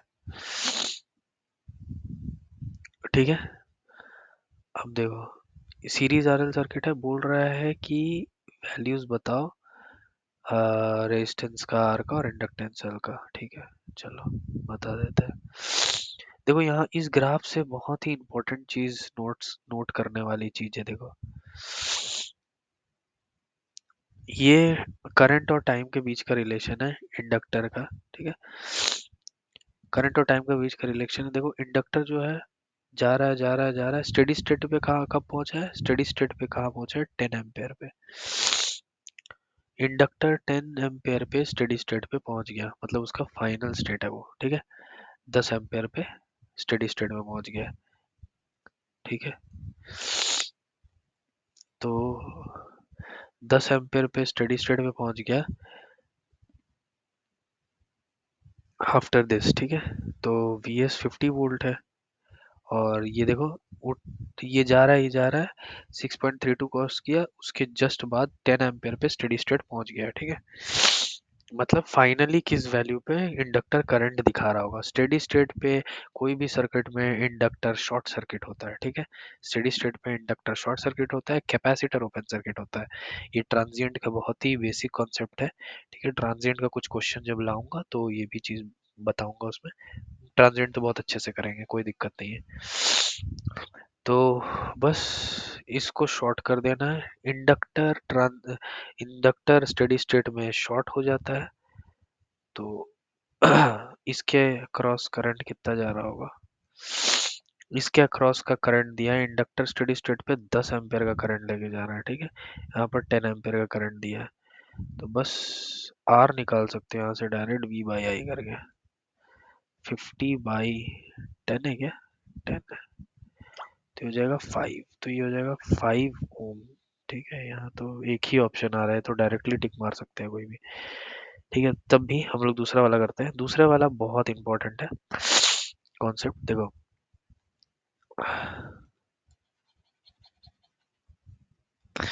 दूसरा वाला 5 ओम, आर तो आ गया, अब एल कैसे निकाले।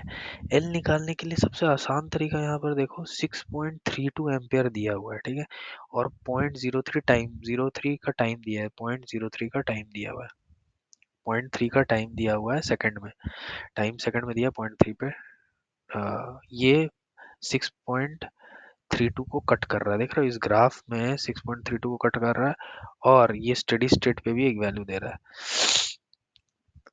यहाँ पर आता है एक टाइम कांस्टेंट का बहुत ही इम्पोर्टेंट कॉन्सेप्ट, टाइम कांस्टेंट का, जो कि हम लोग यहाँ अप्लाई करेंगे। टाइम कांस्टेंट जो होता है, ये भी ट्रांजिएंट का बहुत अच्छा क्वेश्चन है, ट्रांजिएंट का बहुत ही बेसिक है।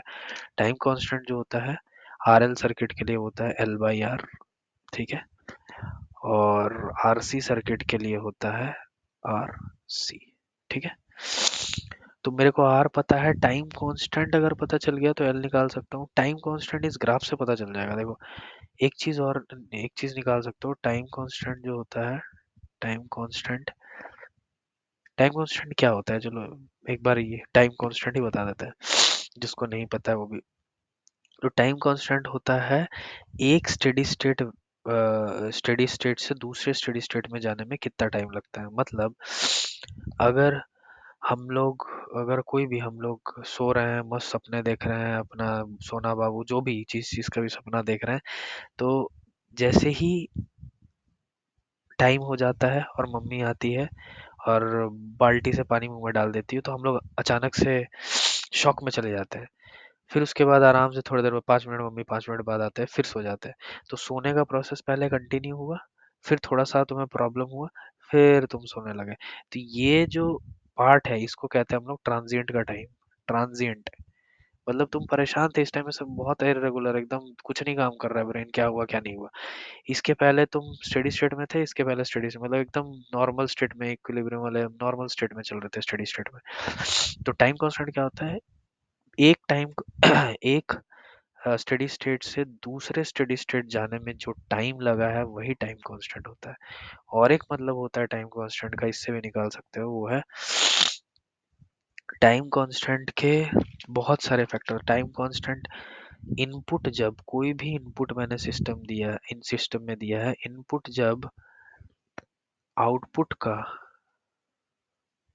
आउटपुट का 63.2% हो जाता है तो समझ लेना time constant is equals to T है। ठीक है, टाइम कांस्टेंट है। ठीक है, 63.2%। इसका एक मैं चार्ट दे देता हूँ, वो आसानी होगा उसमें। और तो यह टाइम कांस्टेंट का, यहाँ से टाइम कांस्टेंट देखो, ये स्टेडी स्टेट का आउटपुट मतलब स्टेडी स्टेट का वैल्यू का पहले जो वैल्यू था इनपुट का, उससे वैल्यू कितना हुआ। तो यहाँ देख सकते हैं स्टेडी स्टेट में वैल्यू कितना है, आउटपुट का वैल्यू से इनपुट का वैल्यू कितना है। इनपुट समझ ले 6.32 है, बाई 10 इंटू 100 कितना हुआ, 63.2%।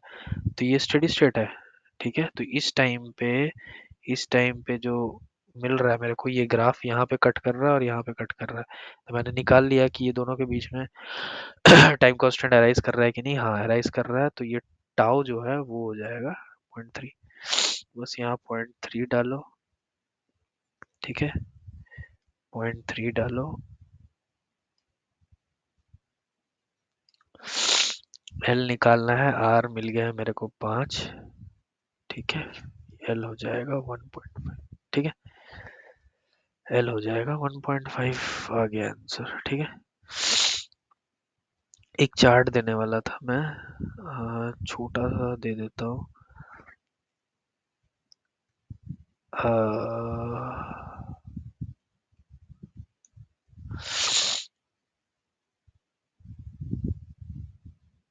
तो 63.2% वाला तो बता दिया है।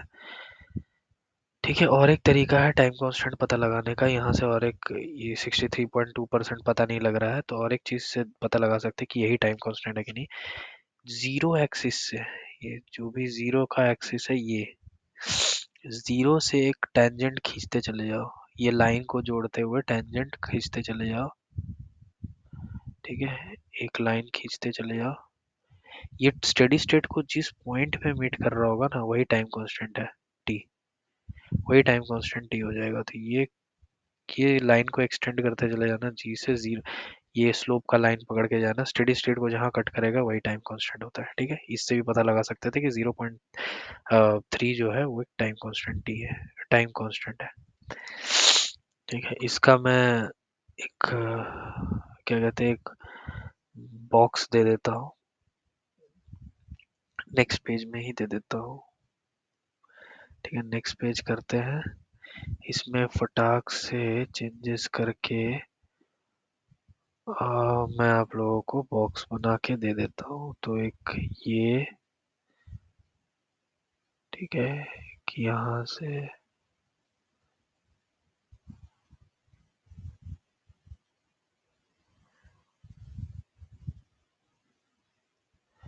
ठीक है,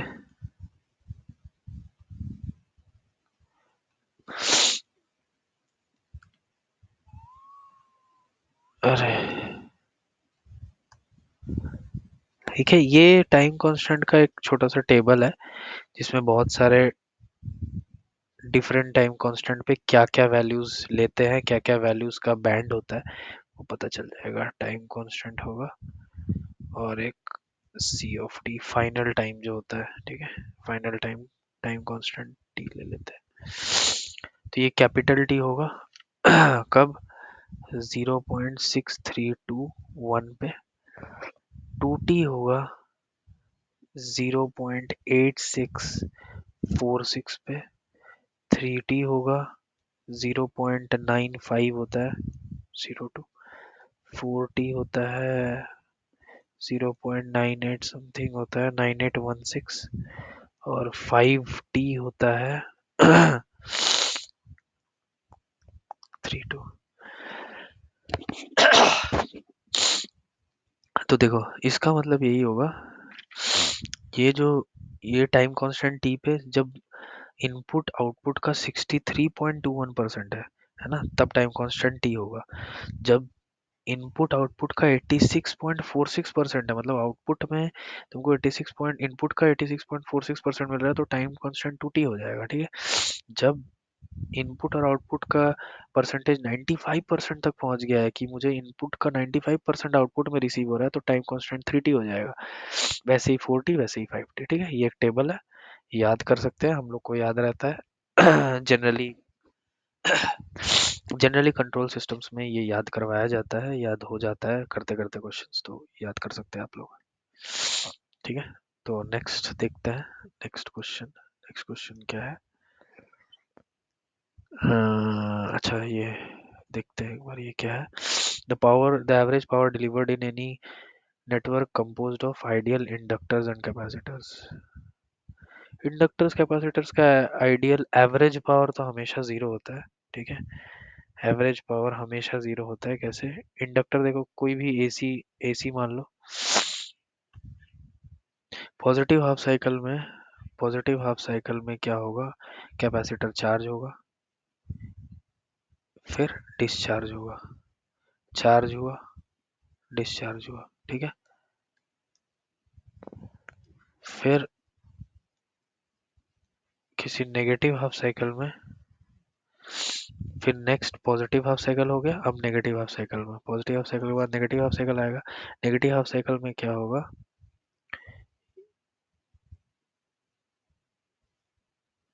चार्ज होगा, डिस्चार्ज, चार्ज, ठीक है। ये माइनस, ये प्लस, ये माइनस।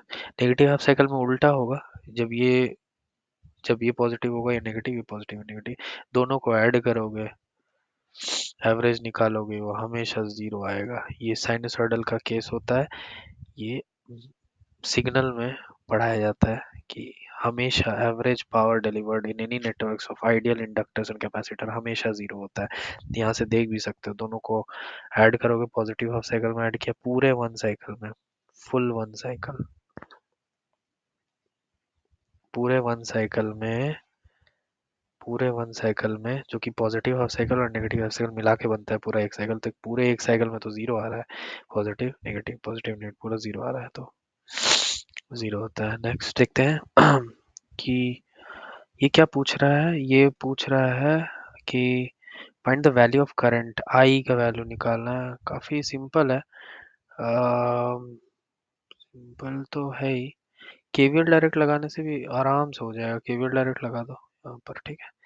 केवीएल लगाएंगे, माइनस, प्लस से minus minus V naught, plus से माइनस माइनस 4, ठीक है, प्लस से minus minus of 2i, plus of 10, sorry, minus of 8v naught, ठीक है। इसको थोड़ा अरेंज कर लेता हूँ, एक मिनट, ठीक है। तो ये 9v नॉट हो जाएगा, और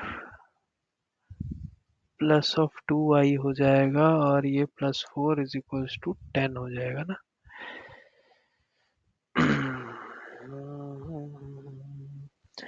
वी नॉट हो गया, प्लस ये सबको उधर लेके जाता हूँ, तो प्लस, प्लस 4 प्लस, ठीक है, सब प्लस में आएगा, और ये हो जाएगा 9v0 4 प्लस 4, तो इसको उधर ले जाता हूँ, चलो 6 हो जाएगा। बस अब यहाँ पर दिख रहा है वी नॉट का वैल्यू, V nought by 6 is equal to I. जो करंट इस पूरे ब्रांच में जा रहा है, यहाँ से दिख रहा है ना, इस करंट में, पूरे ब्रांच में जो करंट जा रहा है, सिमिलर एक ही करंट जा रहा है, ठीक है, ये पूरा करंट। तो ये वैल्यू कितना हो जाएगा यहाँ से वी नॉट बाई 6 करूंगा तो यहाँ का करंट मिल जाएगा, पूरा करंट इसमें जा रहा होगा, तो V naught is equal to 6i निकालना मुझे करंट है, ठीक है, कोई बात नहीं, तब वी नॉट की जगह पर 6i डाल दो। 54 6 9 जा 54 I plus 2i is equal to 6 हो गया। तो ये 56 by 60i is equal to I is equal to 6/56। तो ये इसको सॉल्व करने के बाद 0.107 एम्पेयर के लगभग आएगा, ठीक है। तो ये आएगा आंसर, तो ये होगा आंसर, ठीक है। काफी सिंपल क्वेश्चन था। नेक्स्ट देखते हैं, है ना। अच्छा, ये क्या बोल रहा है एक बार ये पूछते हैं। In balance star connection the ratio of the magnitude of the line voltage to the magnitude of phase voltage, है ना। लाइन वोल्टेज और फेज वोल्टेज का रिलेशन पूछ रहा है, कैसा होगा ratio of line voltage to the magnitude, ठीक है, फेज वोल्टेज। एक चीज बता देता हूँ, ठीक है, फेज है ना, ठीक है। तो स्टार कनेक्शन के केस में स्टार, है ना, जल्दी करेंगे कोई दिक्कत ही नहीं है। स्टार कनेक्शन केस में जो स्टार कनेक्शन ऐसा होता है, जिसको इसमें डाउट है मैं बता दे रहा हूँ। स्टार ऐसा होता है, यहाँ से एक नोड लिया जाता है वोल्टेज का, यहाँ और यहाँ, ठीक है। तो स्टार का कनेक्शन में अगर वोल्टेज लेना है तो फेज का voltage will be equals to V L, line का वोल्टेज बाई √3 होता है, ठीक है। और स्टार कनेक्शन में करंट क्या होता है, करंट लोगे पूरे में सेम जाएगा, इधर से भी जाएगा तो सेम जाएगा, तो कोई दिक्कत नहीं है। दोनों के बीच में लोगे तो हमेशा करंट सेम आएगा, तो current of phase voltage current of line voltage के बराबर आता है हमेशा, ठीक है। यही ले लो डेल्टा के केस में, डेल्टा कनेक्शन,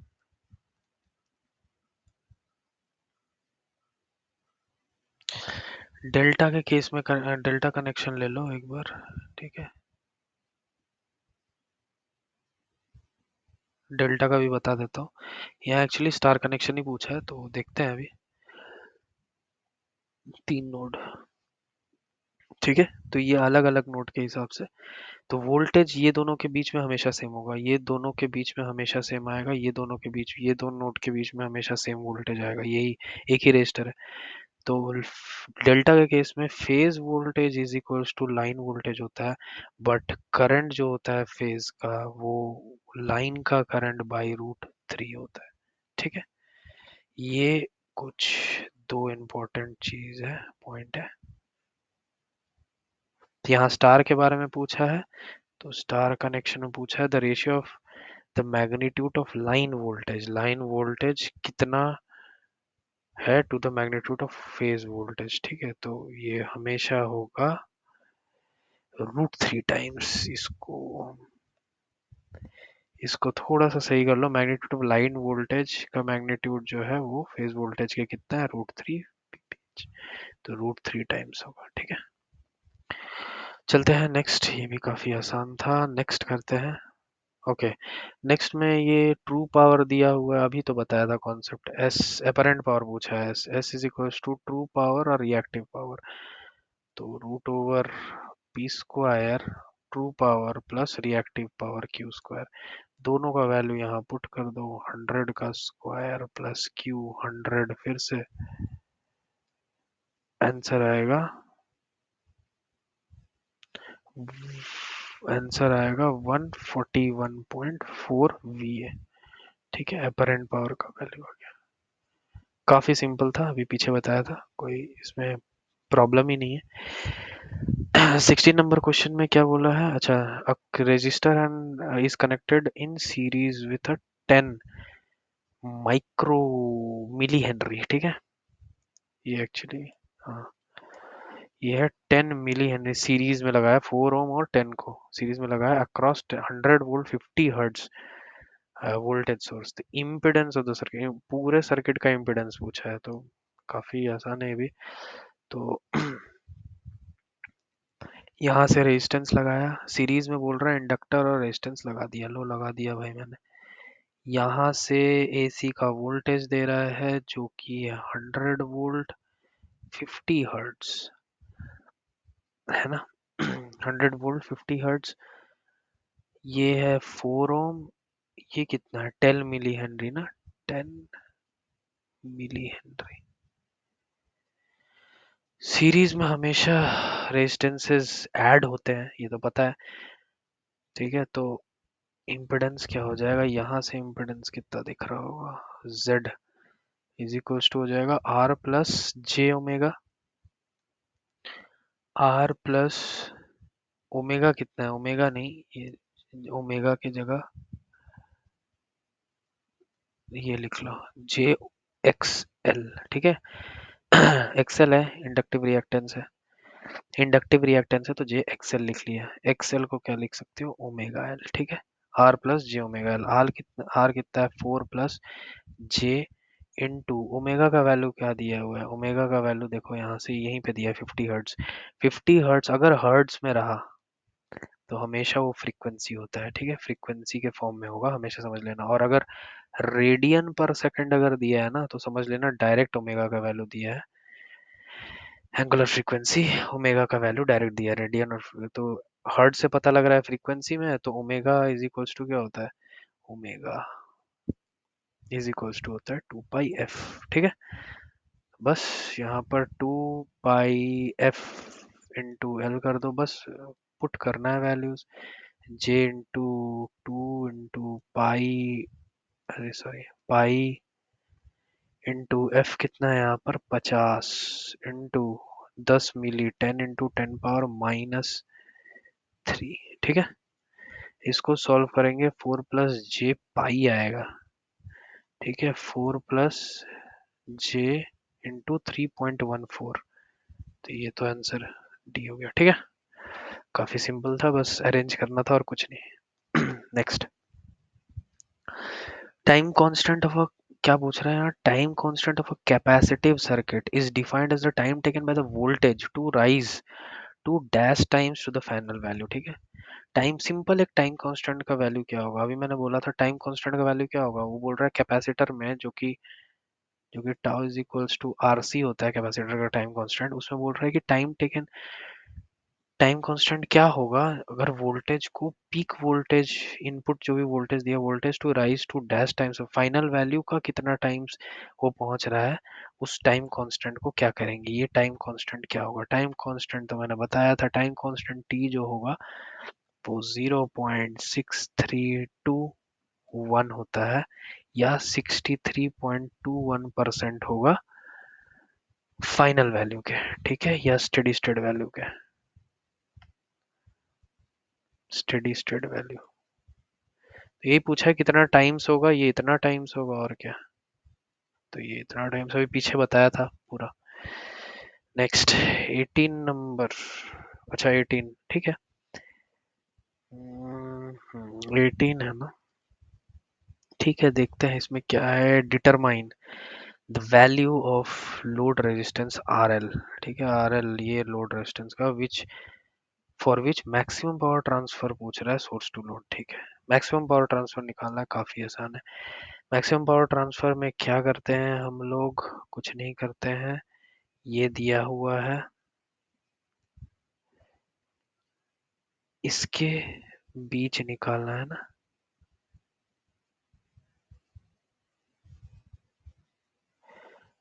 ठीक है, इसके बीच निकालना है,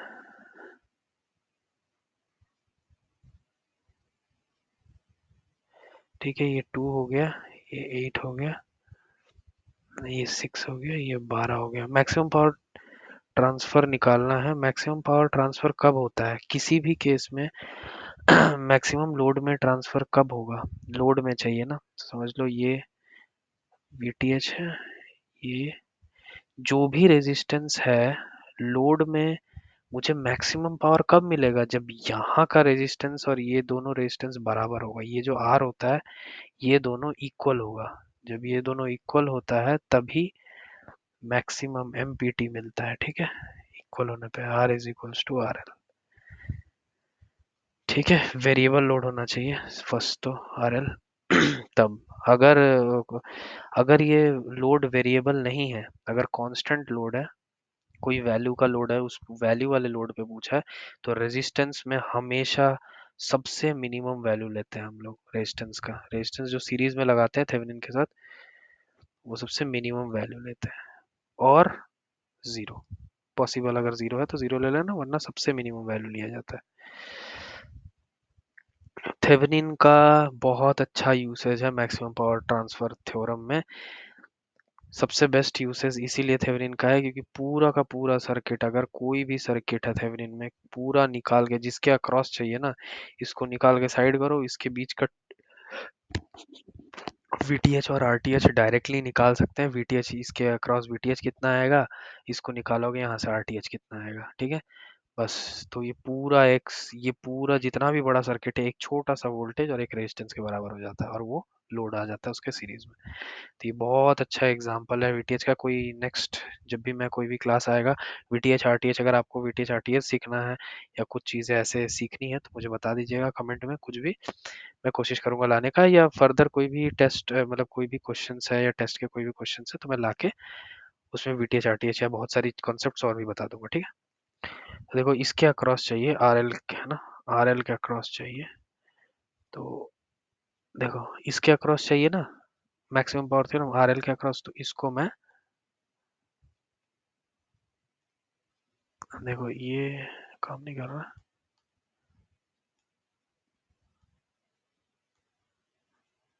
तो काम कर रहा है।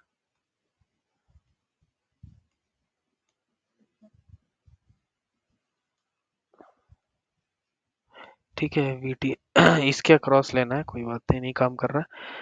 इसके अक्रॉस लेना है, आरएल के अक्रॉस, तो मैं क्या करूंगा, इसको निकाल के बाहर कर लूंगा, ठीक है। इसको बाहर ले लेना, इसको लेके बाहर ले लेना। आरएल का cross load resistance maximum power कितना होगा, मैक्सिमम पावर निकालने के लिए लोड का रेजिस्टेंस निकाल सकते हो आराम से, ठीक है। इसको बाहर ले लो, यहाँ से शॉर्ट कर दो। आरएल क्या होगा, यहाँ से बाहर निकाल लोगे, ये पूरा हटा लो, ये निकाल के बाहर कर लो, ठीक है। तो ये सर्किट कुछ ऐसा हो जाएगा। और जब भी हम लोग मैक्सिमम पावर थ्योरम में आरटीएच निकालते हैं, यहाँ से आरटीएच निकालना है, ठीक है। ये आरएल को निकाल के बाहर फेंको और यहाँ से आरटीएच ले लो, ठीक है। मैं दिखा रहा हूँ अभी कैसे। और आरटीएच कैलकुलेट करते टाइम में वोल्टेज, जो भी इंडिपेंडेंट वोल्टेज सोर्स और करंट सोर्स होगा उसको जीरो करते हैं। तो वोल्टेज सोर्स को जीरो करेंगे शॉर्ट से, बीच में आरएल था जिससे हम लोग कैलकुलेट करना था, वहां पर उसको निकाल के बाहर फेंक दिया हम लोगों ने। और इसके अक्रॉस 2 ओम था, ये 6 ओम है, 2 ओम है। और करंट सोर्स को हम लोग ओपन कर देते हैं, ठीक है। जीरो करेंगे तो ओपन हो जाएगा, ठीक है। यहाँ से हम लोग को आरटीएच देखना है, ठीक है, यहाँ से आरटीएच देखना है, इस टर्मिनल, ये दोनों टर्मिनल से आरटीएच देखना है, ठीक है। आरटीएच थेवेनिन रेजिस्टेंस, तभी ये दोनों इक्वल होगा, ये आरटीएच और ये आरएल इक्वल करोगे तभी मैक्सिमम पावर जाएगा, पूरा का पूरा मैक्सिमम पावर लोड में। कब जाएगा, जब यहाँ से आरटीएच निकालोगे, ये दोनों सीरीज में रेजिस्टेंस बराबर होना चाहिए, तभी पूरा का पूरा मैक्सिमम पावर जाएगा सर्किट का, लोड सोर्स से लोड।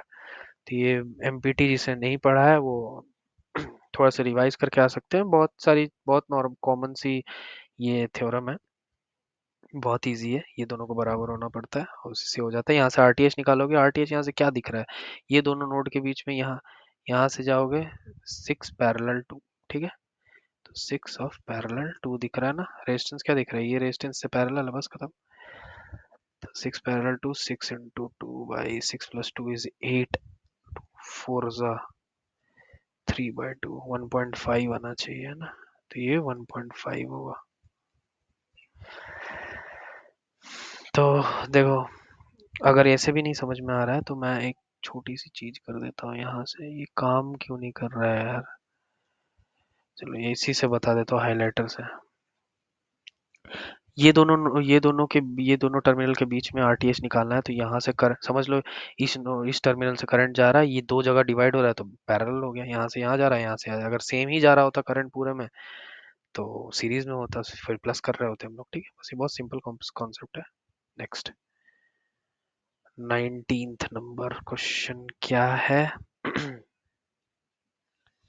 बोल रहा है an RLC series circuit has 2 ohm 20 farad and the inductance is adjusted such that just RLC series में है। अच्छा ठीक है। Such that the voltage across the resistance is maximum if the applied voltage is 10 volt at a frequency of 1000 radian per second then find the value of L। L का value find करना है, बहुत आसान है। RLC देखो, RLC series circuit दिया हुआ है, ठीक है।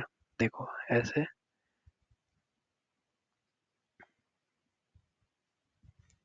ठीक है, सीरीज RLC सीरीज सर्किट दिया हुआ है। AC VS सोर्स का वोल्टेज, ठीक है। वो बोल रहा है कि ऐसा एडजस्ट किया है मैंने इंडक्टेंस को, ये है इंडक्टेंस, इंडक्टेंस को ऐसे एडजस्ट किया है कि रेजिस्टेंस के अक्रॉस मैक्सिमम वोल्टेज है। रेजिस्टेंस के अक्रॉस मैक्सिमम वोल्टेज आने का मतलब क्या हो गया कि ये दोनों ड्रॉप सबसे कम ले रहा होगा, है ना। रेजिस्टेंस के ये पूरा का पूरा वोल्टेज इसके अक्रॉस कब आएगा, जब ये पूरा का पूरा वोल्टेज रेजिस्टेंस अपने तरफ कब लेगा, पूरा वोल्टेज अपने तरफ कब लेगा, जब यहाँ पर उसके बाकी सर्किट में रेजिस्टेंस मतलब रिएक्टेंस कम जा रहा हो, मतलब कैपेसिटर और इंडक्टर बहुत कम वोल्टेज ड्रॉप ले रहा होगा, बहुत कम मतलब जीरो, ठीक है। या तो तुम जे एक्सएल और जे एक्ससी बराबर कर देना, है ना, या तो ये दोनों को जीरो मार दो, ये जीरो मारोगे क्या हो जाएगा, प्योरली रेजिस्टिव लोड हो जाएगा, प्योरली रेजिस्टिव लोड, लोड हो गया। प्योरली रेजिस्टिव लोड मतलब रेजोनेंस आ गया, मतलब इंडक्टर कैपेसिटर लगने के बावजूद भी एक प्रॉपर रेजोनेंस सर्किट मिल रहा है मुझे, एक पीक फ्रीक्वेंसी पे एक मैक्सिमम मैग्नीट्यूड का वोल्टेज करंट मिल जाएगा। और एक चीज यहाँ से हम ध्यान लगा सकते थे वो था कि आरएलसी सीरीज दिया हुआ, आरएलसी के साथ सीरीज सर्किट पहले से दिया हुआ है। सीरीज आरएलसी मैंने अभी थोड़ी देर पहले बताया था, सीरीज आरएलसी होता है वोल्टेज मैग्निफिकेशन सर्किट,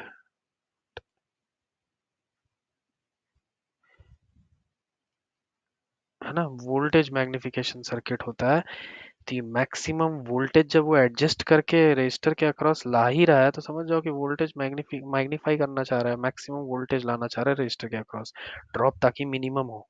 ये दोनों इंडक्टर रिएक्टेंस की बस बस खत्म। जब रेजोनेंस होता है, रेजोनेंस का कंडीशन में क्या होता है, resonance omega is equals to 1/√LC होता है ना। अब मैंने कहा था फ्रीक्वेंसी यहाँ लिखा है ना, एट अ फ्रीक्वेंसी ऑफ, यहाँ लिखा हुआ था ना at a frequency of 100 radian पर सेकंड। देखो रेडियन पर, अभी थोड़ी देर पहले बोला रेडियन में अगर दिया रहा तो डायरेक्ट ओमेगा का वैल्यू है ये, ठीक है। तो ये डायरेक्ट तुम 1000 लगा दो, इज इक्वल्स टू 1/√, एल का वैल्यू निकालना, वरना कैपेसिटर का वैल्यू दिया हुआ है √, एल कितना है, एल तो निकालना है ब्रो, ठीक है। 20 माइक्रोफेराड 10⁻⁻6, और 10⁻⁻6 माइक्रो हो गया तो खत्म। इसको सॉल्व करेंगे, एल का वैल्यू आना चाहिए यहाँ से, एल का वैल्यू आएगा 0.05 हेनरी, ठीक है। एल का वैल्यू आएगा 0.05 हेनरी। बस यहाँ कंफ्यूज करने के लिए फालतू का जिसका जरूरत नहीं है वो है, आर का वैल्यू दिया था और वोल्टेज वी का वैल्यू दिया था जो कि यूज ही नहीं हुआ है। Omega is equals to 1/√LC लगाया, डायरेक्टली एल का वैल्यू आ गया, ठीक है। नेक्स्ट क्या क्वेश्चन है, ये लास्ट क्वेश्चन है आज का, लास्ट क्वेश्चन है 20 क्वेश्चन किए हैं हम आज, लास्ट क्वेश्चन है। If a current of 2 ampere flowing through one coil produces flux linkage of 5 Weber turn in the other coil, then what will be the mutual inductance between the two coils? दोनों coil के बीच का mutual inductance पूछा है, ठीक है, ऐसे लगा हुआ है, ठीक है। ये दोनों के बीच का म्यूचुअल इंडक्टेंस m पूछ रहा है। तो ये तो 12 का जो फॉर्मूला है, m is equals to 5/I वाला जो फॉर्मूला है वो डायरेक्ट लगाने से आ जाएगा। करंट दिया हुआ है 5, फ्लक्स लिंकेज दिया हुआ है 5 जो है, बस डायरेक्ट लगाओगे आ जाएगा 5/2, 2.5 हेनरी, ठीक है। सॉरी 100 से ही कर देते हैं, 2.5 हेनरी आ जाएगा। ठीक है, तो ये भी काफी सिंपल क्वेश्चन था। नेक्स्ट, तो ये लास्ट क्वेश्चन था। तो थैंक यू एवरीवन। और सबसे पहला नेटवर्क का मैंने कहा था कि नेटवर्क एनालिसिस का सबसे पहला एक क्वेश्चन सीरीज लाऊंगा। ये प्रैक्टिस थ्रू क्वेश्चंस है, ठीक है, जो थोड़ा बहुत पढ़ रखे हैं उनके लिए थोड़ा सा प्रैक्टिस हो जाएगा। कुछ छोटे मोटे टेस्ट्स हैं, ये बीएचईएल के पुराना जो भी पीवाईक्यू है और एक्सपेक्टेड क्वेश्चंस है, it is the question is from there. तो आराम से प्रैक्टिस करिए अच्छे से। नेटवर्क एनालिसिस मैंने थोड़ा बहुत करा दिया है। नेक्स्ट लेक्चर में मैं और एक सेशन लाऊंगा जिसमें नेटवर्क थ्योरी के और भी क्वेश्चंस होंगे। फिर उसके बाद ऐसा नहीं है कि सिर्फ नेटवर्क थ्योरी होगा, जो भी इंपॉर्टेंट सब्जेक्ट्स है जैसे सिग्नल सिस्टम हो गया, एनालॉग हो गया, है ना, डिजिटल हो गया, ठीक है, ईडीसी नहीं, ईडीसी कोर हो जाएगा, फिर कोई नहीं, कंट्रोल हो गया, ठीक है। तो ये सब के भी क्वेश्चंस मैं लाता रहूंगा और उसमें छोटे छोटे कॉन्सेप्ट, चीजें छोटी छोटी और बहुत ही छोटी छोटी मिसकॉन्सेप्शंस चीजें और बहुत सारे कॉन्सेप्ट्स बताते रहूंगा क्वेश्चंस के थ्रू। ठीक है, क्वेश्चंस करवाऊंगा, क्वेश्चंस के थ्रू बहुत सारे क्वेश्चंस बताता रहूंगा आने वाले सेशंस में। ठीक है, तो थैंक यू एवरीवन। और आप जाने से पहले ज़रूर आप लोगों का फीडबैक दीजिएगा। फीडबैक आप लोगों का मुझे कैसे मिलेगा? आप सब्सक्राइब कर दीजिए बस, ठीक है? आपका सब्सक्राइब ही मेरे लिए फीडबैक है, ठीक है? क्योंकि आप फीडबैक, आपका प्यार, आपका फीडबैक, आप जो भी होगा, जैसे ही मैं सब्सक्राइब देखूंगा और देखूंगा लोगों का प्यार मिल रहा है, तो ज़रूर और भी सेशंस लेते रहूंगा और भी कोशिश करूंगा कि ज़्यादा से ज़्यादा कॉन्सेप्ट्स बताते रहूं। हो सकता है बहुत सारे कॉन्सेप्ट्स बहुत लोगों को पता हो, बहुत सारे लोगों को ना पता हो, तो ये ज़रूर करिएगा। और ऑब्वियसली सबसे पहला चीज़ शेयर, सब्सक्राइब तो करिएगा ही, दूसरा शेयर ज़रूर करिएगा कोई भी अपने फ्रेंड्स के साथ, कोई भी फ्रेंड्स के साथ जो आपको लगता है कि उसको ये कॉन्सेप्ट पता होना चाहिए, या अच्छा बताया हूँ मैं, थोड़ा बहुत ट्राई किया हूँ टीचिंग, थोड़ा बहुत समझा के, थोड़ा बहुत चीज़ें इधर उधर समझा के कोशिश किया मैंने नेटवर्क थ्योरी का या कोई भी सब्जेक्ट का मैं अगर करवाता हूँ, तो आप ज़रूर शेयर करें अपने फ्रेंड्स के साथ ताकि उनका भी हेल्प हो। और थर्ड चीज़, अगर आपको कुछ भी डाउट है तो आप ज़रूर कमेंट करें। कोई भी डाउट, कोई भी क्वेरी या कोई भी आप मुझे सजेशन देना चाहते हैं या कोई भी बात लिखना चाहते हैं तो ज़रूर कमेंट करके जाए। तो ये 3 चीज़ आप ज़रूर करें। हार्डली 5 से 10 सेकंड लगेगा, बस ये कर दीजिए, मेरे लिए बहुत अच्छा होगा। मुझे और ज़्यादा मोटिवेशन मिलेगा कि मैं आगे और से और अच्छे से अच्छा क्वेश्चन लाऊं, अच्छे से अच्छे तरीके से समझा पाऊं और भी कॉन्सेप्ट्स बता पाऊं। और अगर आपको कुछ नया चीज़ सीखना है तो वो भी बता दीजिएगा, मैं कोशिश करूंगा लाने का। ठीक है, और हाँ, इसका जो पीडीएफ है, ये पीडीएफ भी मैं आपको, ये पूरा पीडीएफ पूरे क्वेश्चंस का जो भी अभी मैंने करवाया है आंसर के साथ, वो पीडीएफ भी मैं डिस्क्रिप्शन में अपलोड कर दूंगा। तो और प्रीवियस वाले का भी देखता हूँ मैं, अपलोड कर दूंगा शायद। तो थैंक यू एवरीवन, और hope you enjoyed it. Thank you and have a nice day. और मिलते हैं एक नेक्स्ट सेशन में, उसमें भी नेटवर्क थ्योरी एक अच्छा सा क्वेश्चंस, कुछ कंपैरेटिवली कुछ क्वेश्चंस लेके आऊंगा। फिर उसके बाद देखते हैं कौन से सब्जेक्ट्स आगे करेंगे। ठीक है, थैंक यू एवरीवन।